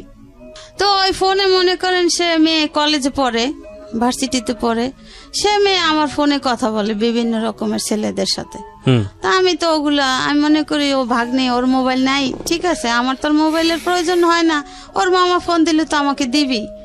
তো এরপর আমাকে একদিন বকাঝকা করে ওর বাবা যে ফোনটা দিছি আমি আমার প্রয়োজনে তোমার সাথে কথা বলার জন্য, যখনই আমি রাতের বেলা ফোন দেই তখনই আমি তোমার ফোন পাই ওয়েটিং, আর ফোন পাই ভাগ্নির কাছে, কেন? আমি বলছি যে দেখো আমি তো ফোন চালাইতে পারি না, আমি তো বুঝি না, আর ফোনটা তো ওর তো ফোন নাই, ও আমার ফোনটা ও ব্যবহার করে, তাহলে সমস্যা কি? কোনো সমস্যা তো নাই, ফোন দিলে তখন তোর কাছে থাকলেও অবশ্যই আমাকে দিবে যে তুমি ফোন দিছো। তো ও ঘুমাইতো এক রুমে, আমি ঘুমাইতাম আর এক রুমে। এরপরে ওরা একদিন বলি কি যে লিসা, তোমার মামা এরকমের আমার রাগারাগি করছে, ফোনটা যেহেতু তোমার কাছে থাকে, থাকুক ভালো কথা, তুমি এখন থেকে আমার কাছে ঘুমাইও, আমার কাছে ঘুমাইলে তো ফোনটা তো যখন তোমার মামা ফোন দেবে তখন নাইলে আমি কথা বললাম, আর সারাক্ষণ তোমার কাছে থাকলো, কোনো সমস্যা নেই। এরপরে ভাইয়া এখন তো ফোন দিলে ঠিকই ও আমার কাছে ঘুমায়, আমার সাথে কথা বলে, কিন্তু আমি তো টের পাই যে ওই মেয়ে কথা বলে। এখন আমার তো কিছু করার নাই, যেহেতু আমি আমার স্বামী তো আর আমার অতটা কেয়ারিং না, আমি তাদের বাধ্যে স্বীকারোক্তি, আমি তাদের কথা মতো আমার চলতে হয়। জি, ভালো কথা। এরপরে মনে করেন আস্তে আস্তে আমার শ্বশুর এক সময় অসুস্থ হয়ে যায়, সে ক্যান্সারে আক্রান্ত হয়, তার 3-4 বার করে অপারেশন হয়। এরপরে সে এখন বলতে গেলে তাকে বলা হয় যে তোমার বাবা অসুস্থ, তুমি আসো, যে বাবাও রিকোয়েস্ট করে, কিন্তু সে আসে না, কিন্তু তার মা তাকে পারমিশন দিচ্ছে না যে সে আসবে। আমি বলি যে দেখো মইরা গেলে হয়তো আর কোনোদিন দেখবা না, হ্যাঁ অন্তত আইসা যাও, একবার আইসা গেলেও তো বাবারে দেখে গেলে, এরপরে মইরা গেলেও আফসোস থাকবে না, কিন্তু সে তো আফসোস করে, আসো। এদিকে ছেলেও মনে করেন 5 পাস করিয়া ফেলাইছে, 6-এ পড়ে। ওরে বাবা, সে তো বাবাকে দেখতে চায়। হ্যাঁ, ছেলে তো মনে করেন ওই যে 2.5 বছর রাইখা গেছে ছেলে 3 সালে, ওই যে মা এরকম করছে দেখে 15 দিন থাইকা চলে গেছে, তখন তো বইলে গেছে আমি আর আসবো না, যদি পারি নিয়ে যাবো বউ বাচ্চা, না তার আসবো না। হ্যাঁ, এই অবস্থা। ঠিক আছে, ভালো কথা। এখন তারে ফোনের পর ফোন করা হয়, সে আসে না। না আসাতে আমাকে বলে কি যে এই তো আমি আগামী মাসের 15 তারিখ আসতেছি। আমি তো মহা খুশি, সবাই খুশি, আসতেছে, ভালো কথা। সে আসে না আসাতে ওদিন লাস্ট ডেট মনে করেন ডিসেম্বর মাসে, 11 সালের ডিসেম্বর মাস, তো আসার কথা, আসে নাই। এরপরে ওরে তার এক রুমের এক লোকের নাম্বার ছিল আমার কাছে, তার নাম্বার না পাইলে আমি ওই লোকের নাম্বারে কল দিতাম যে সে কোথায় আছে, কেন ফোন ধরে না, কেন ফোন দেয় না, টাকা পয়সা ঠিক মতো দেয় না, ছেলের বেতন দিতে হবে, এভাবে করে ওই লোকের মাধ্যমে মাঝে মাঝে যোগাযোগ করা হইতো। তো এখন হ্যাঁ ওর বাবার ফোনে ফোন দিতে আসি, কিন্তু ফোন বন্ধ। কি ব্যাপার? তাহলে সে আসার কথা বললো, সে কি কোনো পথে ঘাটে অ্যাক্সিডেন্ট হলো না কি হলো, একটা টেনশন না, যে তারিখ দেওয়া যে এই তারিখে সে আসতেছে। এরপরে সে আসতেছে না। এখন আমার ননদের হাজবেন্ড বলে কি যে আপনার কাছে কি অন্য কারোর নাম্বার আছে? আমি বলছি কি হ্যাঁ, তার এই রুমের একজন লোক আছে, তার নাম রশিদ, তার নাম্বার আছে। আমি তো মাঝে মাঝে তারে না পাইলে এই নাম্বারে কথা বলি, তার কাছে জিজ্ঞাসা করি, খোঁজ খবর নেই। এরপরে ঠিক আছে নাম্বারটা দেন। এই নাম্বারটা দিলাম সেই 12 সালে ফেব্রুয়ারি মাসে। আচ্ছা। সে এরপর আমার ননদের হাজবেন্ড ফোন দিল ওই লোকের কাছে ফোন দিল। তখন আমার হাজবেন্ড রুমেই আছে, একই রুমে আছে। ওই যে সে আসার কথা তারিখ দিছে, সে আসে নাই, তো না আসাতে এখন বকাঝকা করবে না, রাগ করবে না, এই জন্য সে আর ফোন ধরে নাই। ফোন না ধরাতে আমার ওই ননদের হাজবেন্ড বলল কি যে ওকে বললেন যে ওর বাবা মারা গেছে, ওর আর আসতে হবে না, ও যখন খুশি তখন জানি বাংলাদেশে আসে। ওকে। হ্যাঁ, এই কথা বলার পরে সে চিৎকার দিয়ে উঠছে যে সত্যি আমার বাবা মারা গেছে। এখন আমিও তো পাশে, তখন আমি বলি কি ওই শোনেন না, আপনার ভাই কিন্তু কাঁদতে আছে, অবশ্যই আপনার ভাই রুমে আছে। ওই লোকের জিজ্ঞাসা করে রশিদ ভাই আপনার কাছে কি ও আছে, মনির আছে? বলে হ্যাঁ আছে। আপনি না বললেন যে নাই? বলে এই যে মাত্র রুমে ঢুকছে, আপনি কথা বলতেছেন, এই কথা শুনে এসে রুমে ঢুকেই চিৎকার দিছে। বলে ঠিক আছে, ওকে বলেন, শান্ত হইতে বলেন যে ওর বাবা এখনো মুমূর্ষু অবস্থায় আছে, হয়তো বা ওর জন্য পরানরা অপেক্ষা করে, ওকে 2-1 দিনের ভিতর পাঠাই দেন। এরপরে মনে করেন তাকে ওই লোকটা তার টাকা টোকা দিয়া তাকে পাঠাই দিল। সে ফেব্রুয়ারি মাসে 17 তারিখ আসলো বাংলাদেশে 12 সালে। সে যে 3 সালে গেছে আর 12 সালে আসছে আইসা দেখছে তার বাবা খুবই মুমূর্ষু, মানে ক্যান্সার রোগী। তো 17 তারিখ আসলো, তা মার্চ মাসে 3 তারিখ তার বাবা মারা গেল। বাবা মারা গেল। এরপরে মনে করেন আমার জীবনের ঝড় শুরু হয়ে গেল। যে এখন আমার ননদরা আমাকে বলে যে তুই তো এতদিন তো শ্বশুরের আন্ডারে ছিলি, তোর শ্বশুর তোরে দেখছে, তোর শ্বশুর তোরে কেয়ার করছে, এখন তোরে কে দেখবে, এখন তুই কার কাছে থাকবি? এখন এইখানে তোর স্বামীরও কিছু নাই, তোর শ্বশুরেরও কিছু নাই, এখন তুই চলে যা, তুই এই বাড়ি থেকে বের হয়ে যা। এরপরে মনে করেন আমার স্বামী আমার পক্ষে আছে কিছুদিন। এরপরে তারা কি করলো, বলে কি যে তোর বউয়ের সাথে বিভিন্ন ছেলেদের সাথে সম্পর্ক আছে, তো মোবাইলে অনেক কথা বলে। তাই এখন আমি বলি কি যে আমি তো সহজে কারোর সাথে কথা বলি না, আর এই ফোন দিয়ে তো আপনার মেয়েরা, আপনার নাতি কথা বলতো, আমি তোর কথা বলতাম না। ঠিক আছে, খুঁজে বের করেন যে আমার সাথে কার সাথে সম্পর্ক আর আমি কোথায় যাই।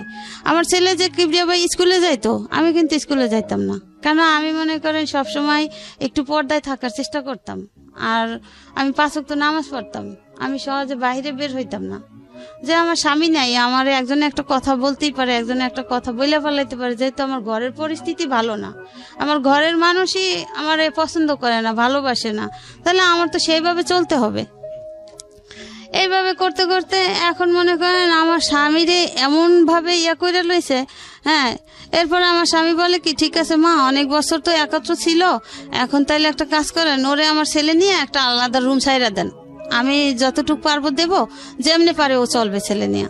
এখন আমার শাশুড়ির কথা হচ্ছে যে না, আমি তো রাখবো না, আমি তো আগেই তোকে বলছি, আর আগেই তার নাকি একটা প্ল্যান ছিল যে যেহেতু আমার বাচ্চা হয়ে গেছে, এখন আমার বাচ্চাটা একটু বড় হোক, বড় হওয়ার পরে আমাকে তার ছেলের কাছ থেকে বিদায় করে দেবে।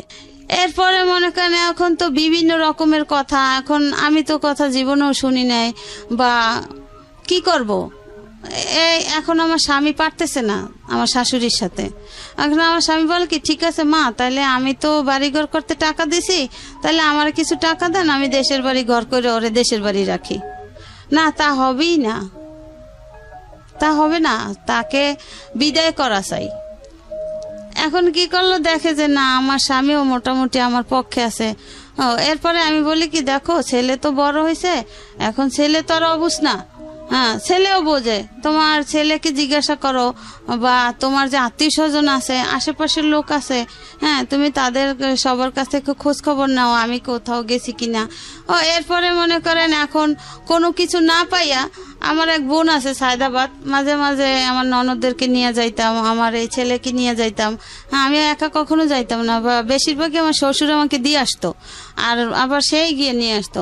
এখন বলে কি যে ঠিক আছে, কোথাও কোনো ইয়া নাই, এর বোনের সাথে সম্পর্ক আছে, বোনের হাজবেন্ডের সাথে। আমার বোনের 2 মেয়ে কলেজে পড়ে, এখন আর এক বাচ্চা হয়েছে, এখন 3 বাচ্চা। তো এইভাবে করতে করতে কিভাবে যে কি হইলো, এরপরে আমার স্বামী বাহিরে চলে গেল। আমি অসুস্থ, এই এত বাজে টেনশনে আমি অসুস্থ হয়ে গেছি। এখন আমার স্বামী আমাকে বলে কি, দেখো এত বছর আমার বাবা ছিল, বাবার ইয়াতে তুমি থাকতে পারছো, এখন যে পরিস্থিতি আমিও তো বাইরে চলে যাবো, তুমি এখানে থাকতে পারবা না। তার সাথে একটা কাজ করো, এখন তো আমার কাছে টাকা পয়সা নাই, তুমি আপাতত কিছুদিন যাইয়া তোমার বাবার বাড়ি থাকো। আমার মাও নাই, মাও মারা গেছে এর ভিতরে 10 সালে। এখন আমি বলি কি, আমি এত বছর তোমাদের বাড়িতে থাকলাম, আর এখন আমি বাপের বাড়ি যাই থাকবো, ছেলে বড় হয়েছে, ছেলে স্কুলে পড়ে, ছেলে তখন 6-এ পড়ে, তখন এখন আমি কার কাছে গিয়ে থাকবো, আর ছেলের লেখাপড়া কি হবে। বলে কি, তো ছেলে থাকুক, তুমি যাও। এবার আমি বলি কি যে ঠিক আছে, আমাকে বলে কি যেহেতু তুমি অসুস্থ, তুমি দেশে যাই একটু ঘুরে ফিরে আসো, সুস্থ হয়ে যাবা। আমি কাছে কি ঠিক আছে, তাহলে আপনিও চলেন, আপনিও গিয়ে বেড়াই আসবেন, আর আমিও দেখি যদি সুস্থ হই। ঠিক আছে, তা ও থাক, ওর পরীক্ষা চলে। এখন আমাকে তার এই বাড়ির এক ভাড়াটিয়া বলে কি যে তুমি কোথাও যাইও না, তোমার পিছনে বড় ষড়যন্ত্র চলে। আচ্ছা, হ্যাঁ। আমি কই, কেন আপা, কি ষড়যন্ত্র? বলে তুমি যদি এই বাড়ি থেকে বের হও, এই বাড়িতে আর উঠতে পারবে না, তোমার এই বাড়ি থেকে বিদায় দেওয়ার প্ল্যান চলতেছে। এখন এই কথা শোনার পরে আমি বলছি ঠিক আছে, আমি কোথাও যাব না, ছেলের পরীক্ষা, তো পরীক্ষা শেষ হয়ে নেক, তারপরে আমি ছেলেকে নিয়েই তোমাকে নিয়ে বেড়াইতে যাব। বলে আমার তো অত সময় নেই, আমি তো চলে যাব, তাই তুমি যাও এখন। আমি বলছি না, আমি যাইতে পারবো না। এরপরে মনে করেন তারা কি করছে কি জানি না, মনে করেন আমার একেবারে আমি এত অসুস্থ, মরার অবস্থা। এখন আমার ভাইদেরকে ফোন দেয়, আপনার বোন অসুস্থ, আপনার বোনকে আইসা নেন।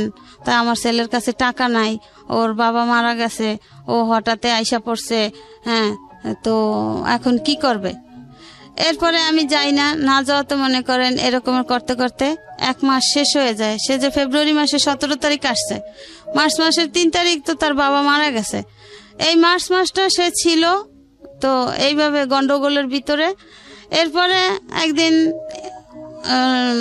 মার্চ মাসের লাস্ট তারিখে আমি আর সে শুয়ে আছি, আমার শাশুড়ি গিয়া বলে কি, এই ওঠ, আমার হাজবেন্ডকে বলে এই ওঠ।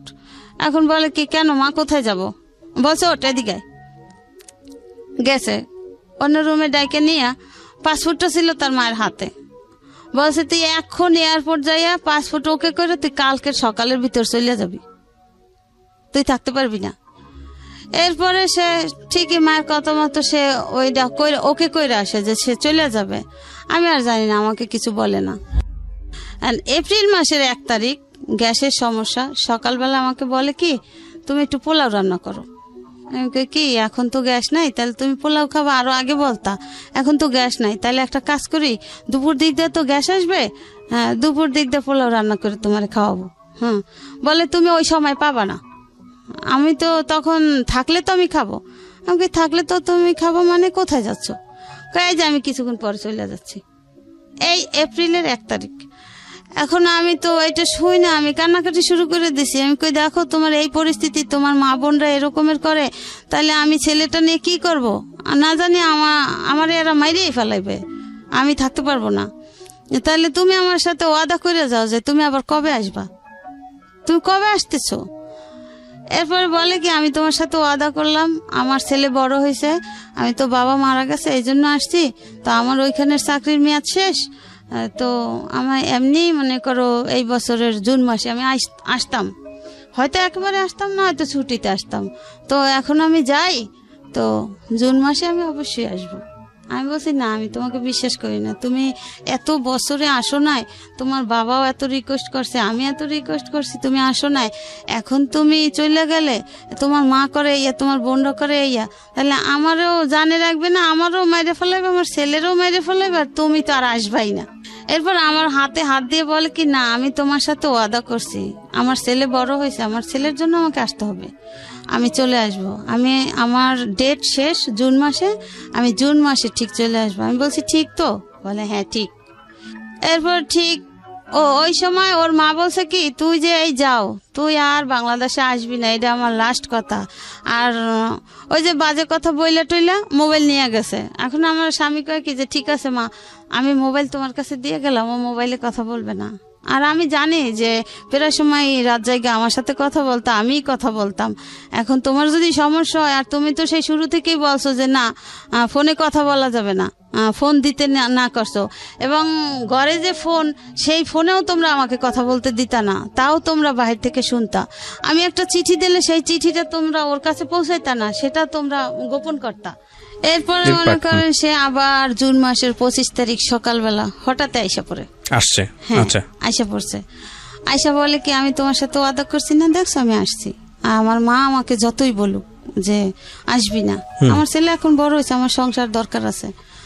আইসা পড়ছে কিবরে ভাই। আসার পরে মনে করেন কয়েকটা দিন সে ভালো ছিল, আমাদের সম্পর্কটা ভালো ছিল। এরপরে যে কি দিয়া কি হয়েছে আমি বলতে পারি না। এরপরে আমার শাশুড়ি আমাকে দেশে নিয়ে দিয়ে আসছে। দিয়ে আসার পরে আমার স্বামী বলে কি ঠিক আছে তুমি কিছুদিন থাকো, আমি তো আসি। এরপর 2 মাসের মধ্যে সে আবার আমাকে দেশে রাখা, কোনো খোঁজ খবর নাই, কোনো খোঁজ খবর নেয় না। ছেলে এদিকে ওরে রাইখা দিছে, ওরে রাইখা আমাকে নিয়ে গেছে যে অসুস্থ, সে দেশের বাড়ি হাঁটাচলা করে সুস্থ হবে, মানে মিথ্যা বাহানা। এরপরে যাওয়ার পরে ছেলে রাইখা দিয়েছে। ছেলে রাইখা দেওয়ার পরে মনে করেন সন্ধ্যার পরে ওর যে ফুফাতো ভাই, ওকে বলে যে তোর মায়েরে তো বাড়িতে বের করছি, এবার তুইও যা, তুই যেদিক পরে সেদিক যা, তুই তোর মায়ের সাথে যাও নাই কেন? তো ওরে তো নেয় নাই। ওরে বলছে কি যে আমি ওকে বলছি বাবা তুমি থাকো, আমি কয়েকদিন পর আসবো, আমি তো দেখো অসুস্থ। তো অসুস্থটা কি ভাইয়া, আমার এদিকে ডায়াবেটিস ধরা পড়ছে, তো এই জন্য আমি খুব উইক, ক্লান্ত হয়ে গেছি। এরপরে দেশে থুয়ে শেষে কিছুদিন পরে আগস্টে না জানি অক্টোবরে আমার দেশে দিয়ে আসে। হ্যাঁ, আমার আবার জন্ডিজও হয়েছে। এইসব মিলে জিলে আমাকে দেশে দিয়ে আসে তার মায়ের সাথে নিয়ে। তারপরে দেশে দিয়ে আসার পরে আমাকে ডিসেম্বর মাসে সে চলে যায়। সে আমাকে যেদিন চলে যায় সেদিন আমাকে ফোন দিয়ে বলে কি যে আসসালাম তো সংসার করার জন্য, বাংলাদেশে আর থাকতে পারলাম না, আমি চলে গেলাম, তুমি ওখানেই থাকো। হ্যাঁ, এটা বললে চলে গেছে। আর তার কোনো খোঁজ খবর নাই, সে কোনো খোঁজ খবর নেয় না। আর কোনো ছেলেও আমার কাছে আছে। এদিকে আমার বড় ভাই ছিল, বড় ভাই মারা গেছে। বড় ভাইয়ের কাছে আমার শাশুড়ি ওর বাবারে বাহিরে পাঠাই দিয়া আমার শাশুড়ি বলে কি যে আমরা তো আপনার বোনকে আর নেব না, আপনার বোন আপনারা রাইখা দেন, আমার ছেলে বিদেশে চলে গেছে আর আসবে না। হ্যাঁ, এটা বলার পরে আমার ভাবি বলে কি ঠিক আছে যদি না নেন, যদি আপনাদের ছেলে আমার বোন নিয়ে সংসার না করে আমার ননদ দিয়ে, তাহলে তার আমরা জোর করে করাইতে পারবো না, তাহলে আপনাদের ছেলে আপনারা নিয়ে যান। বলে না, আমাদের ছেলেরও আমাদের দরকার নেই, ছেলেও ছেলের মার কাছে থাকুক। এইভাবে তো মনে করেন এতদিন গেছে, এখন আমি সবার সাথে যোগাযোগ করি, আমার সাথে কেউ যোগাযোগ করে না। সবার ফোন দিলে ফোন কাইটা দেয়, বা তখন ঘরে টিএনটির লাইন আছে, ফোন দিলে ফোন ধরে না। এরপরে মনে করেন সে চলে যায়, এই কথা বলে, আর কোনো খোঁজ খবর নাই। আমার শাশুড়ি এই কথা বলে। হ্যাঁ, এবার ঠিক আছে, আমার ভাইরা বলে কি ঠিক আছে তুই তো অসুস্থ, ঠিক আছে থাক, দেখি আবার বাংলাদেশে আসুক, কবে আসে। এরপরে তারা বলে কি আমার শাশুড়ি আমার বড় ভাইকে ফোন করে বলে কি যে আমার ছেলে তো আপনার বোনকে নিয়ে সংসার করবে না, আপনি আমার ছেলে ডিভোর্স দিয়ে দিয়েছে, আপনি আয়শা নিয়ে যান। তখন আপনার ছেলে কোন ক্লাসে পড়ে? আমার ছেলে তখন 6-এ প্রথম সেমিস্টার পরীক্ষা দিচ্ছে। আচ্ছা, সে 12 সালে। ওকে। হ্যাঁ, এরপরে মনে করেন আমার ভাইকে এটা কি ধরনের কথা, এটা ফোন করে কে ফোন করে বলছে? আমার শাশুড়ি। শাশুড়ি ফোন করে বলছে? হ্যাঁ, ওর দাদি। ওকে। আর আমার স্বামী তো সেই ডিসেম্বর মাসের তারিখটা আমার মনে নাই, সে ফোন করে বলছে যে আসসালাম থাকতে, আর থাকতে পারলাম না মা বোনের জ্বালায়, তুমি ওভাবে থাকো আর আমি চলে গেলাম, আমার জীবনে সুখ নাই। এই কথা বললে সে মনে হয় বাহিরে গিয়ে আমাকে ফোনটা দিছিল, বাংলাদেশে থেকে আর ফোন টোন দেয় নাই। তো এইভাবে গেছে, এইভাবে করতে করতে এখন আমি শুনি কি যে আমার শাশুড়ি আমার স্বামীকে বিয়ে করাবে, মেয়ে দেখতেছে। ডিভোর্সটা হয়ে গেছে? না, এর ভিতরে আমি কোনো কাগজপত্র কিছুই পাই নাই। আচ্ছা। তো আমার এদিকে আমার এক খালাতো ভাসুর আছে, এই মিরপুরে বাড়ি, সে একজন লয়ার। তার সাথে আমি কথা বলছি, প্রায় সময় কথা বলছি ভাইয়া এই ব্যাপার, এখন আমি কি করতে পারি? বলছে দেখো তোমার শ্বশুর পছন্দ করে আনছে, সে তো মারা গেছে, আর যেহেতু তোমার শাশুড়ি, এখন বাড়িটা হয়েছে তোমার শাশুড়ির, ঢাকার এই বাড়িটা আমার শাশুড়ির, এখন তোমার শাশুড়ি তোমাকে পছন্দ করে না, আর আমরা জানি যে আগেও তোমাকে পছন্দ করতো না, এখন তোমার উপরে অত্যাচারের মাত্রাটা খুবই বাইরে গেছে, এখন তোমার স্বামীও নাই, তুমি এখানে এসে কি করবা? হ্যাঁ, তার সাথে থাকো, দেখো কবে আসে বাংলাদেশে, ও আসলে তুমি আসতে পারো, কিন্তু এখন তোমার স্বামীও নাই, শ্বশুরও নাই, তুমি কার আশ্বাসে আসবা? কিন্তু সে তোমাকে রাখতে চায় না, তার ঘরে সে তোমাকে থাকতে দিবে না। ও এর ভিতরে একটা জটিল কথা রেখে গেছি ভাইয়া। কথা হয়েছে আমার শাশুড়ি আমার সাথে একে তো আমাকে পছন্দ করতো না, ঠিক আছে, আরো মনে করেন আমার যে কয়েকটা ননদ আছে বড় বড়, হ্যাঁ, ওরা না মনে করেন বিভিন্ন রকমের ছেলেদের ঘরে আইনা আড্ডা দিত, তো ওগুলো আমি পছন্দ করতাম না, তাই আমার রুমে পর্যন্ত নিয়ে যাইতো। তো আমি একদিন আমার ননদদেরকে বলি কি যে দেখো তোমরা যাই যা করো ওই ড্রয়িং রুমে অন্য রুমে করো, কিন্তু আমরা এই পরিবেশে বড় হই না, আর এগুলো আমার ভাল লাগে না, আমার বিছানায় কেউ আইসো না। আর শাশুড়িকে বলছি কি যে আম্মা এগুলো তো আপনার মেয়ে, এদেরকে বিয়ে দিতে হবে, আর ওরা যা করে এগুলো আবার আমার শ্বশুর পছন্দ করতো না। কি রে ভাই, সত্যি কথা বলি, এখানে বসে কেউ মিথ্যা কথা বলতে পারবে না। তো এই কাজটা করতো গিয়ে আপনার এক স্কুলের যে ব্যাচেলার স্যাররা আছে না, ব্যাচেলার ভাড়া দিত, দোতলায় ব্যাচেলার ভাড়া দিত। তো রাতের বেলা তারা টিভি ছাইরা, টিভির ড্রয়িং রুম আছে না, ওই রুমে বসে আড্ডা গল্প গুজব করতো। পরে মনে করেন তো এখন ওই ভাসুরের সাথে আমি এইভাবে আলাপ করছি, আলাপ করার পরে মনে করেন ভাসুর আমাকে এইভাবে বললো। এগুলো কি ডিভোর্সের পরের ঘটনা, ডিভোর্সের আগের ঘটনা? না, আমি তো ডিভোর্স পাই নাই এই ব্যাপারে। তখন ডিভোর্স হয়ে গেছে অলরেডি? আমি তো জানি না, আজও পাই নাই ভাই। মানে এই ঘটনার পরেও আপনি এগুলো কন্টিনিউ করে গেছেন? ডিভোর্স আপনাকে জানাইছে আপনার ভাইকে, তো আপনার ভাই আপনাকে বলেনি যে এটা করেছে? না, ভাই বলছে যে তোর শাশুড়ি এই কথা বলছে, সে অন্য লোক দিয়ে আর কি, ওই যে যারা রায়বাড়ি করছে না, সেই রাইবারদের মাধ্যমে যে তাদেরকে বলেন আইসা বুঝা নিতে কাবিনের টাকা টোকা। আচ্ছা, তো আপনি কি করলেন এরপরে? তো এরপরে মনে করেন এখন আমি ওই উকিলের সাথে কথা বললাম, আমার ভাসুরের সাথে। সে বলছে যে দেখো, আপনার ভাসুর আপনার উকিল? আমার উকিল না, আমার এক খালাতো ভাসুর উকিল। ওকে, আচ্ছা, তারপর? মানে তার সাথে আমি আলাপ করছি এই কথা শোনার পরে যে ভাইয়া এরকমের শুনি, বলে তুমি লোকমুখে কথা শুনবা কেন? এটা তো যদি তারা এই কাজটা করে থাকে তাহলে তো সেটা তোমার কাছে যাবে। হ্যাঁ, তুমি যাইলে পরে তুমি কিছু বলতে পারো, কিছু করতে পারো, সেটা তুমি অ্যাকসেপ্ট করলে করতে পারো, না করলে না করতে পারো, কিন্তু তুমি লোক মুখের কথা কেন শুনবা? হ্যাঁ, এটা হইতে পারে না, এটা কেন হবে? এরপরে আমি বলছি তাহলে এখন আমি কি করতে পারি? বলে দেখো তুমি ধৈর্য ধরো, তুমি এত বছর শ্বশুর বাড়ি স্বামী ছাড়া ছিলা না, এখনো তুমি থাকো, যেহেতু বাপের বাড়ি দিয়ে আসছে, থাকো, ভাই বেড়াদাররা তোর ফালাই দিবে না, থাকো, দেখো ও কবে আসে, তখন তুমি আইসো। এখন যেহেতু তোমার শাশুড়ির বাড়ি, এটা তোমার স্বামীরও বাড়ি না, শ্বশুরেরও বাড়ি না, এখন যেহেতু তোমার এখানে অ্যাকসেপ্ট করতেছে না, সে পছন্দ করে না, আগেও করে না, এখনো করে না, তো এখন তুমি এখানে এসে কি করবা? যাক তুমি ওখানে থাকো। এই আমার ওই ভাসুর বলল যে এটা তো তুমি পাও না, তুমি লোকমুখের কথা কেন শুনবা? এটা তো যদি সত্যিকারই হয়ে থাকে তুমি তো এটা পাবা, তোমার কাছে যাবে, পিয়ন নিয়ে যাবে। হ্যাঁ, যাক ভালো কথা। এরপরে সে 15 সালে আসছে, আমার স্বামী 15 সালে আসছে, সেই 12 সালে যাইয়া আবার 15 সালে আসছে। আসার পরে আমি মনে করেন লোকের কাছে শুই না, আমি ছেলেকে নিয়ে আয়সা পড়ছি। আয়সা শুনি কি যে সে যেদিন আসছে তার পরের দিনে আমার শাশুড়ি তাকে লুকাইছে, মানে আমি যেন আসলে না পাই বা বাড়িতে না উঠতে পারি, এই জন্য সে কুয়াকাটা তার বোন আছে, বোনদের বাড়ি পাঠাই দিছে। আচ্ছা, লুকানোর পরে কি হয়েছে?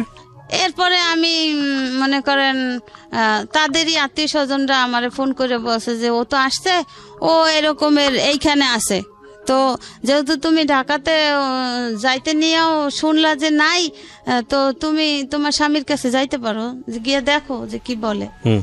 এরপরে আমারে তারা ঠিকানা দিল, যাদের বাড়ি আছে তারই ভাই আমারে ঠিকানা দিল যে ভাবি তোমার তো ছেলে বড় হয়েছে, তোমার ভয় কি, তুমি ছেলে নিয়ে যাও ভাইয়ার মুখোমুখি হও, কি বলে সেটা বলুন। এরপরে ভাই আমি সেই কুয়াকাটা আমার এই ছেলে নিয়ে গেলাম। যাই দেখি কি যে সে শোয়া, সে ওইখানের এক আর্মিতে আগে চাকরি করতো, সে রিটায়ার্ড, ওই এক বুড়া আঙ্কেলকে নিয়ে গেলাম। নিয়ে যাওয়ার পরে আঙ্কেল জিজ্ঞাসা করলো যে তুমি কি এই মহিলাকে চিনো, তুমি কোথা থেকে আসছো? আমার বাড়ি ঢাকা। বলে তাহলে তুমি কি এই ছেলেটা এই মহিলা চিনো? হ্যাঁ। কারা কারা? আমার স্ত্রী সন্তান। আমার স্ত্রী সন্তান? তোমার স্ত্রী সন্তান শিওর? হ্যাঁ। তাইলে তুমি স্ত্রী সন্তান তোমাকে খুঁজতে আসছে কেন, তুমি এখানে কেন? বলে আমি খালার বাসায় বেড়াইতে আসছি। হ্যাঁ, বলছে বেড়াইতে আসছো, তাহলে তোমার স্ত্রী সন্তান তোমাকে খুঁজে কেন? স্ত্রী সন্তান কোথায় থাকে? বলে সে তার বাবার বাড়ি থাকে। বলে তুমি কোথায় থাকো? বলে আমি তো বিদেশি ছিলাম, আমি আসছি, আমি আয়সা খালার বাড়িতে আসছি, খালা তো ভাইয়ের বাড়িতে আসছি, বেড়াইতে আসছি। বেড়াইতে আসছো, বউয়ের সাথে যোগাযোগ করো নাই? বলে যে না, আমার মা নিষেধ করছে। এটা কি মা ভক্তি নাকি কি বলবো এটাকে জানি না, মানে স্টুপিডিটির একটা সীমা থাকা উচিত। হ্যাঁ বলেন তারপর। এরপরে মনে করেন লুকাইয়া এরপরে ওইখানের লোকজন, ওই আর্মির যে ওই কাকা মনে করেন আরো লোকজন ডাকছে, বা ওই যে খালাতো ভাইয়ের বাসায় গেছে, মানে হেরা ভাই বোনা, ওরা ভাই বোনেরা সবাই বসছে। বসার পরে বলছে যে তুই এইভাবে লুকোচুরি কেন করো, তুই কি বউ রাখবি না রাখবি না? বলে কি যে না, আমি তো আমার মায় তো আমার বিয়া করাইবে, আমি তো এরে নিয়ে বাসায় উঠতে পারবো না, আমার মায় এরে নিয়ে বাসায় উঠতে দেবে না। তাহলে তুই কি করবি? ওই আর্মি কাকা জিজ্ঞেস, তাহলে তুমি কি করবা? তুমি কি এই বউ নেবা না কি আমরা পুলিশ খবর দিব তোমাকে? এখন বলে কি না কাকা আমি নেব, আমি আমার স্ত্রী সন্তান নেব। এই কই ঠিক আছে, মিল টিল হয়ে গেছে। সেই বিকালবেলা তখন আর কি ওর মায়ের ফোন দিছে, ওই কাকাই ওর বাবার নাম্বার দিয়ে ফোন দিছে। ফোন দেওয়ার পরে ওর দাদি বলে কি যে ও যদি ওই বউ নিয়ে আসে আমি আমার ঘরে উঠতে দেব না।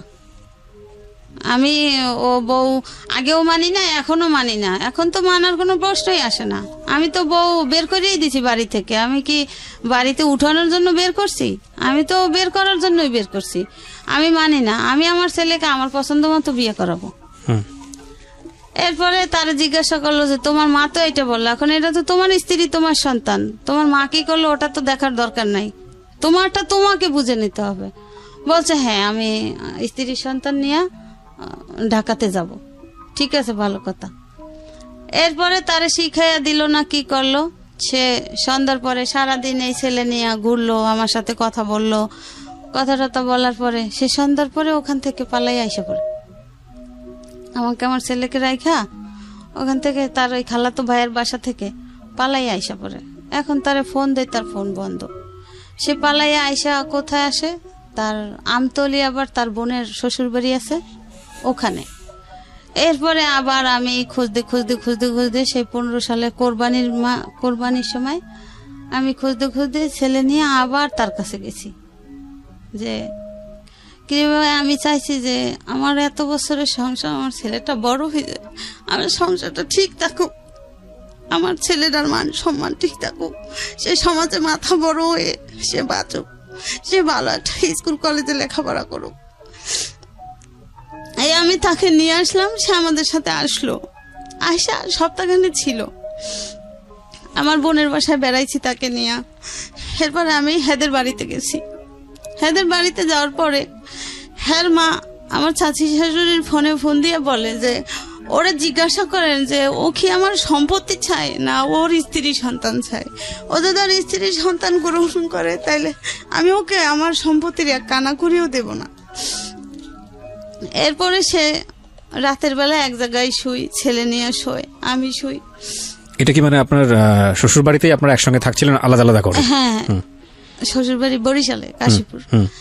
এরপরে সে ফজরের আজান দেয়, তখন আমাকে বলে কি তানভীর মা ওঠো, নামাজ পড়বো না? আমি বলছি হ্যাঁ নামাজ পড়বো। এই কথাটা বললে সে খিবরে ভাই সে যে বাহিরে নামে আর সে ঘরে ফিরে না। এরপর সে পালাইয়া ডাকাতে আইসা পড়ে, আমাকে আমার ছেলেকে ওখানে রেখা।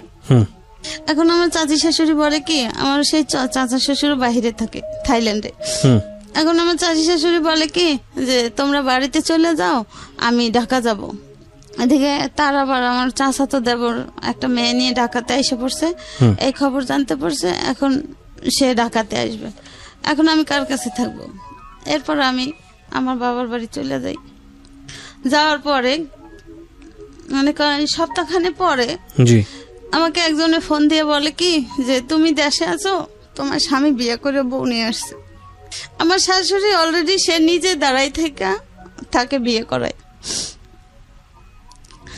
আমার শাশুড়ি নিজে দাঁড়াই থেকে বিয়ে করে মানে আপনি ছিলেন ওই সময়? আমি তো বাড়িতে মানে আপনার নিজের বাড়িতে, মায়ের বাড়িতে? হ্যাঁ, আমি আমার মায়ের বাড়িতে। ওকে।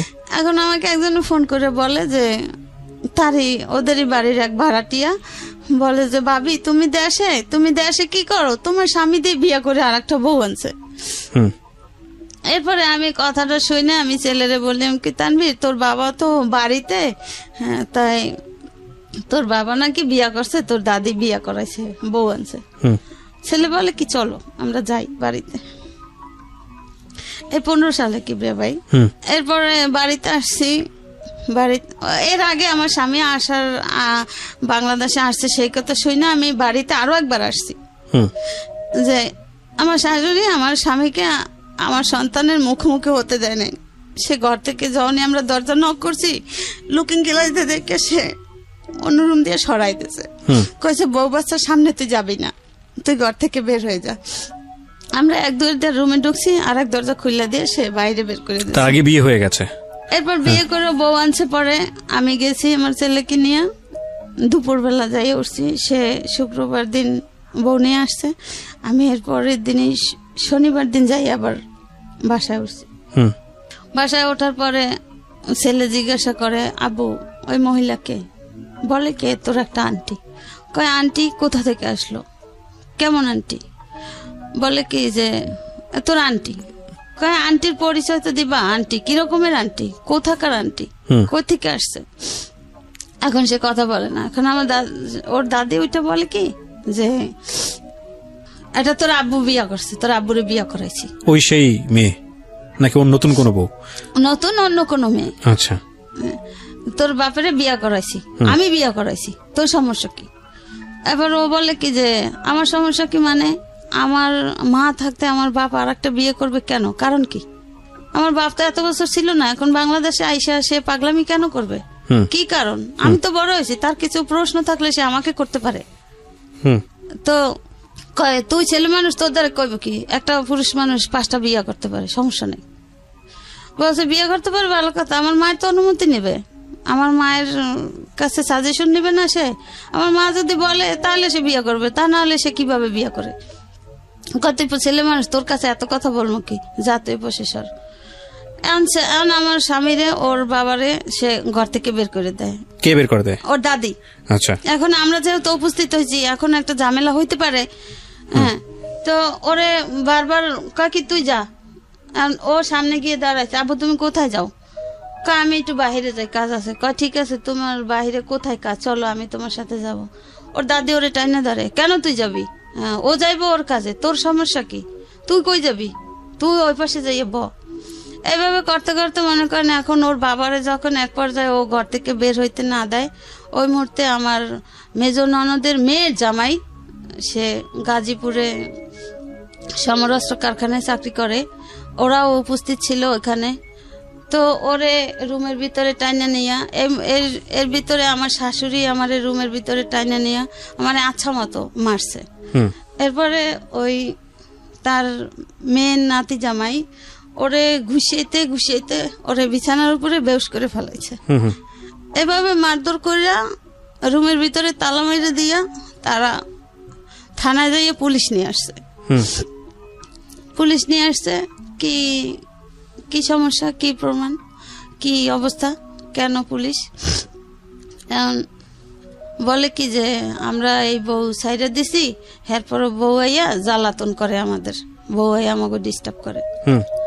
এরপরে এলাকার লোকজনও কিছু কিছু আসছে, আইসা আমারে জিজ্ঞাসা করছে। এবার আমি বলছি যে কাকা এই ব্যাপার, আমার এরকমের অসুস্থ ছিলাম, আমার দেশে দিয়ে আসছে, আমার শ্বশুর মারা যাওয়ার পরে, আপনারা তো সবই জানেন এলাকার লোক, তো এখন আমি আসছি, আমি আরো 2 বার আসছি, তখনও আমার ঘরে উঠতে দেয় না আমার শাশুড়ি।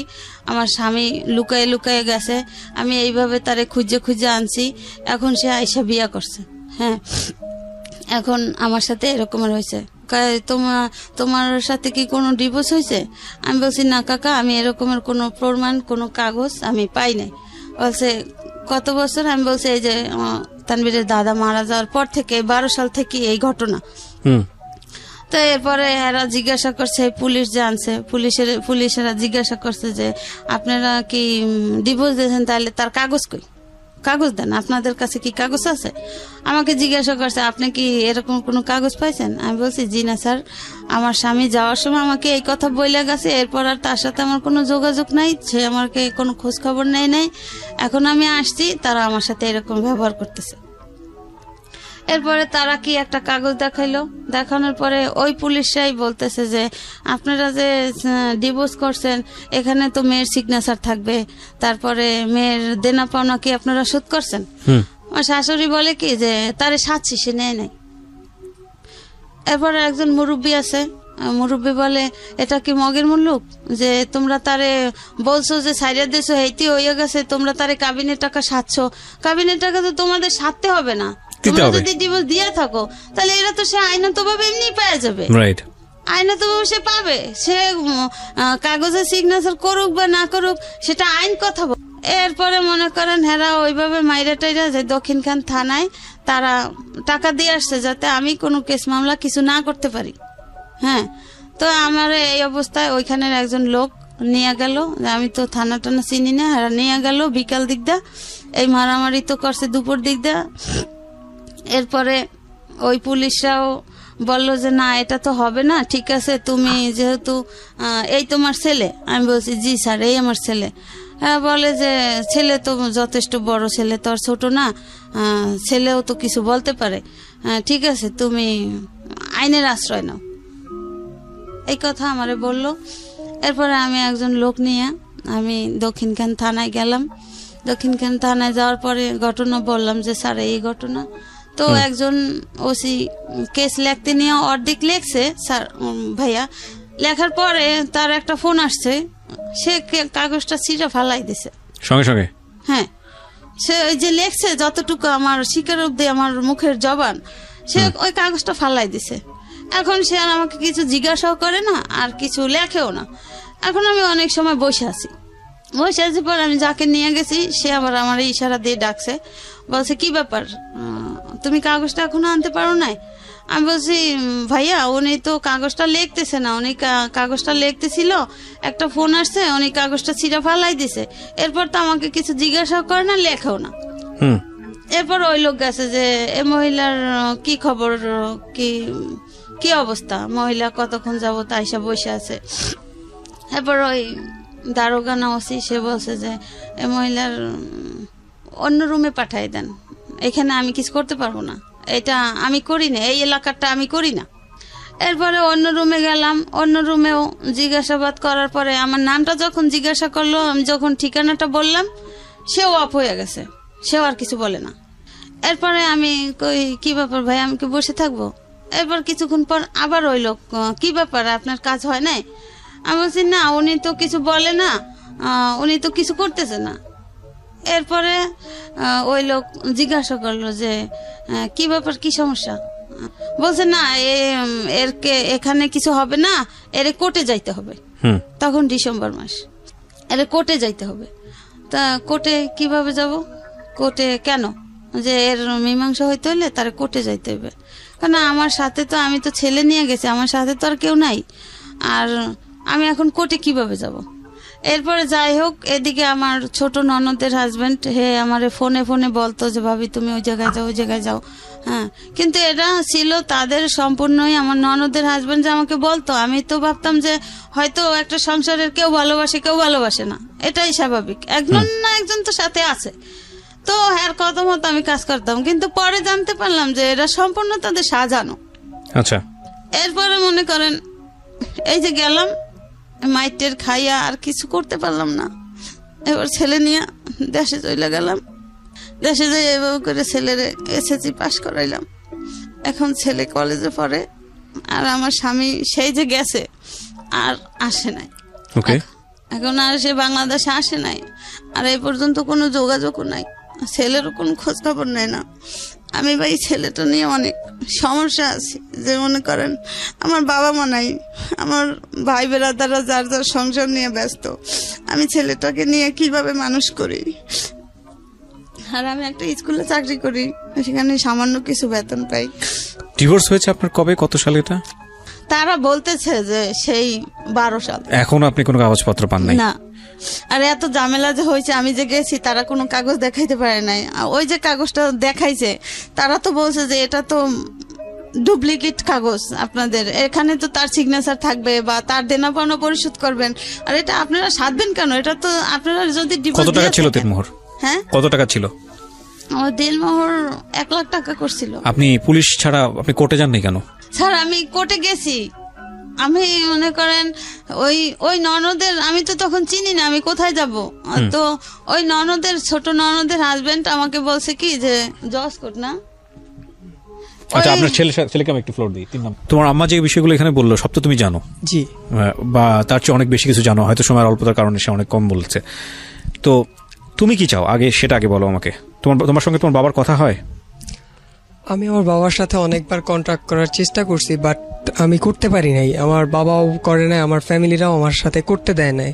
আচ্ছা, তুমি তোমার বাবার সঙ্গে, তোমার বাবার এখন কি আছে, মানে উনি কি বাংলাদেশে থাকেন নাকি দেশের বাইরে থাকে? আমার বাবা এখন বাহিরে আছে, এটা জানি। আর ওনার যে সেকেন্ড ফ্যামিলি, ওনারা কি বাংলাদেশে?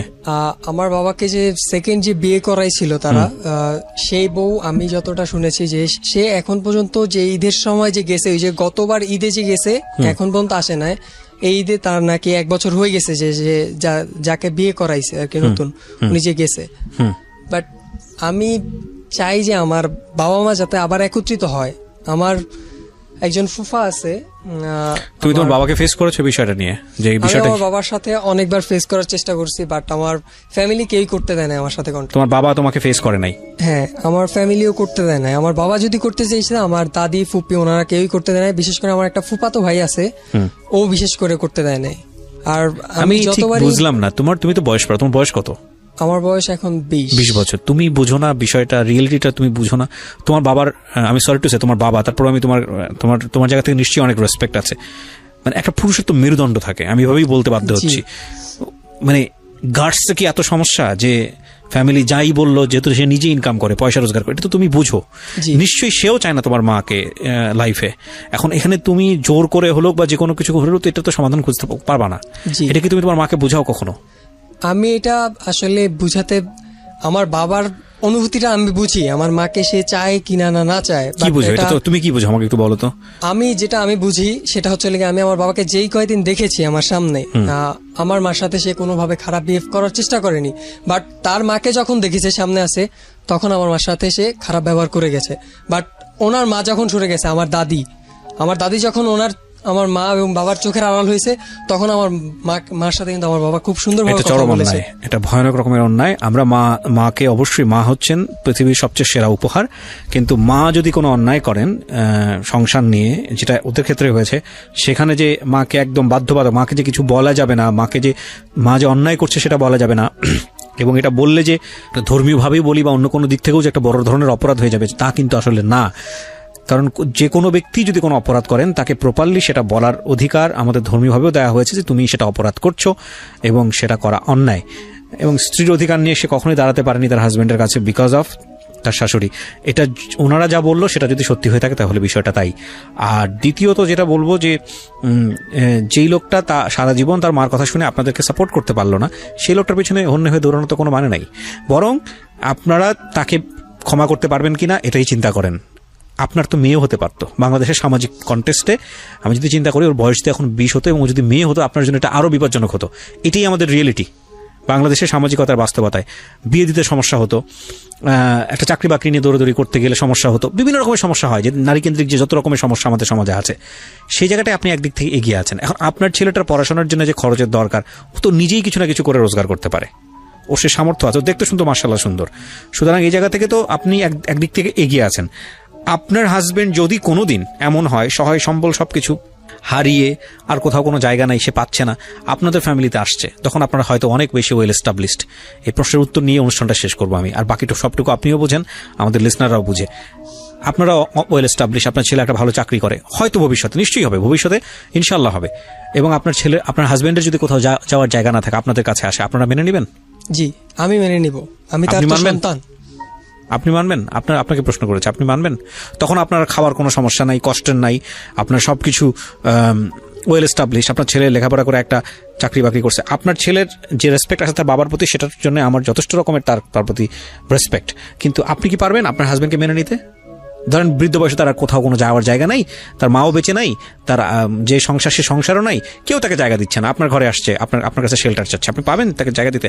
একদম ভিতর থেকে যেটা আসবে সেটাই বলবেন, অনেস্ট ওপিনিয়ন। স্যার আমি সেটা বলতে পারি না, হয়তো উনি কনফিউজ এবং উনি পারবে না, কারণ ওনার জায়গা থেকে উনি যতটা কষ্ট পাইছেন, এই কষ্টটা ভয়ানক রকমের কষ্ট। 13 বছর বয়সে বিয়ে হয়েছে একটা ভদ্রমহিলার। আপনি একটা জিনিস চিন্তা করে দেখেন, ওনার লেখাপড়া কিন্তু তেমন একটা না, 6-7 পড়া অবস্থায় বিয়ে হয়েছে। এবং আমাদের গ্রামীণ সমাজের জায়গাটা থেকে আমি গল্পটা শুনছিলাম, এরকম অসংখ্য মহিলা আছেন যারা বছরের পর বছর কষ্ট করে যান, বছরের পর বছর হাজব্যান্ডকে কাছে পায় না, এবং মানে ওই যে কথা আছে না, বুকে পাথর বাঁধা, কলিজায় পাথর বেঁধে অপেক্ষা করেন একটা দিনের জন্য, একটা সময়ের জন্য, যারা আসবেন দেশের বাইরে থেকে, 10টা দিন ভালো থাকবেন, একটু সময়, আবার ওই বছরের পর বছর অপেক্ষা করবে। এই ভদ্রমহিলা না পেয়েছে স্বামী, না পেয়েছে সংসার, এবং জীবনে যেই দায়িত্বটা পেয়েছে সন্তান মানুষ করতে গিয়ে, সেটাও তিনি যথেষ্ট কষ্ট দুঃখ করে সন্তানকে মানুষ করার চেষ্টা করেছেন। সন্তান মাশাআল্লাহ এখন বড় হয়েছে, সে হয়তো নিজের পথ দেখতে পারবে, কিন্তু সবচেয়ে দুঃখজনক হবে এই সন্তান যদি তার মাকে যদি ভবিষ্যতে ঠিক মতো টেক কেয়ার না করে। আপনি আমাকে এটা বলেন তো, আরেকটা প্রশ্ন আপনাকে করি, আপনার সন্তান যদি এরকম একটা বিয়ে করে, যে সে বিয়ে করার পরে সে বায়াস্ট হয়ে গেল তার স্ত্রীর প্রতি, এবং তার স্ত্রী চাচ্ছে আপনার কাছ থেকে তাকে দূরে সরাইতে, এবং সে দূরেই সরাই নিয়ে গেল, আপনার ফিলটা কি হবে? ভয়ানক হবে, আমি জানি। কিন্তু আপনি যদি তার ওয়াইফকে সহ্য করতে না পারেন, আপনি কি আপনার সন্তানকে তার ওয়াইফের কাছ থেকে সরাবেন? না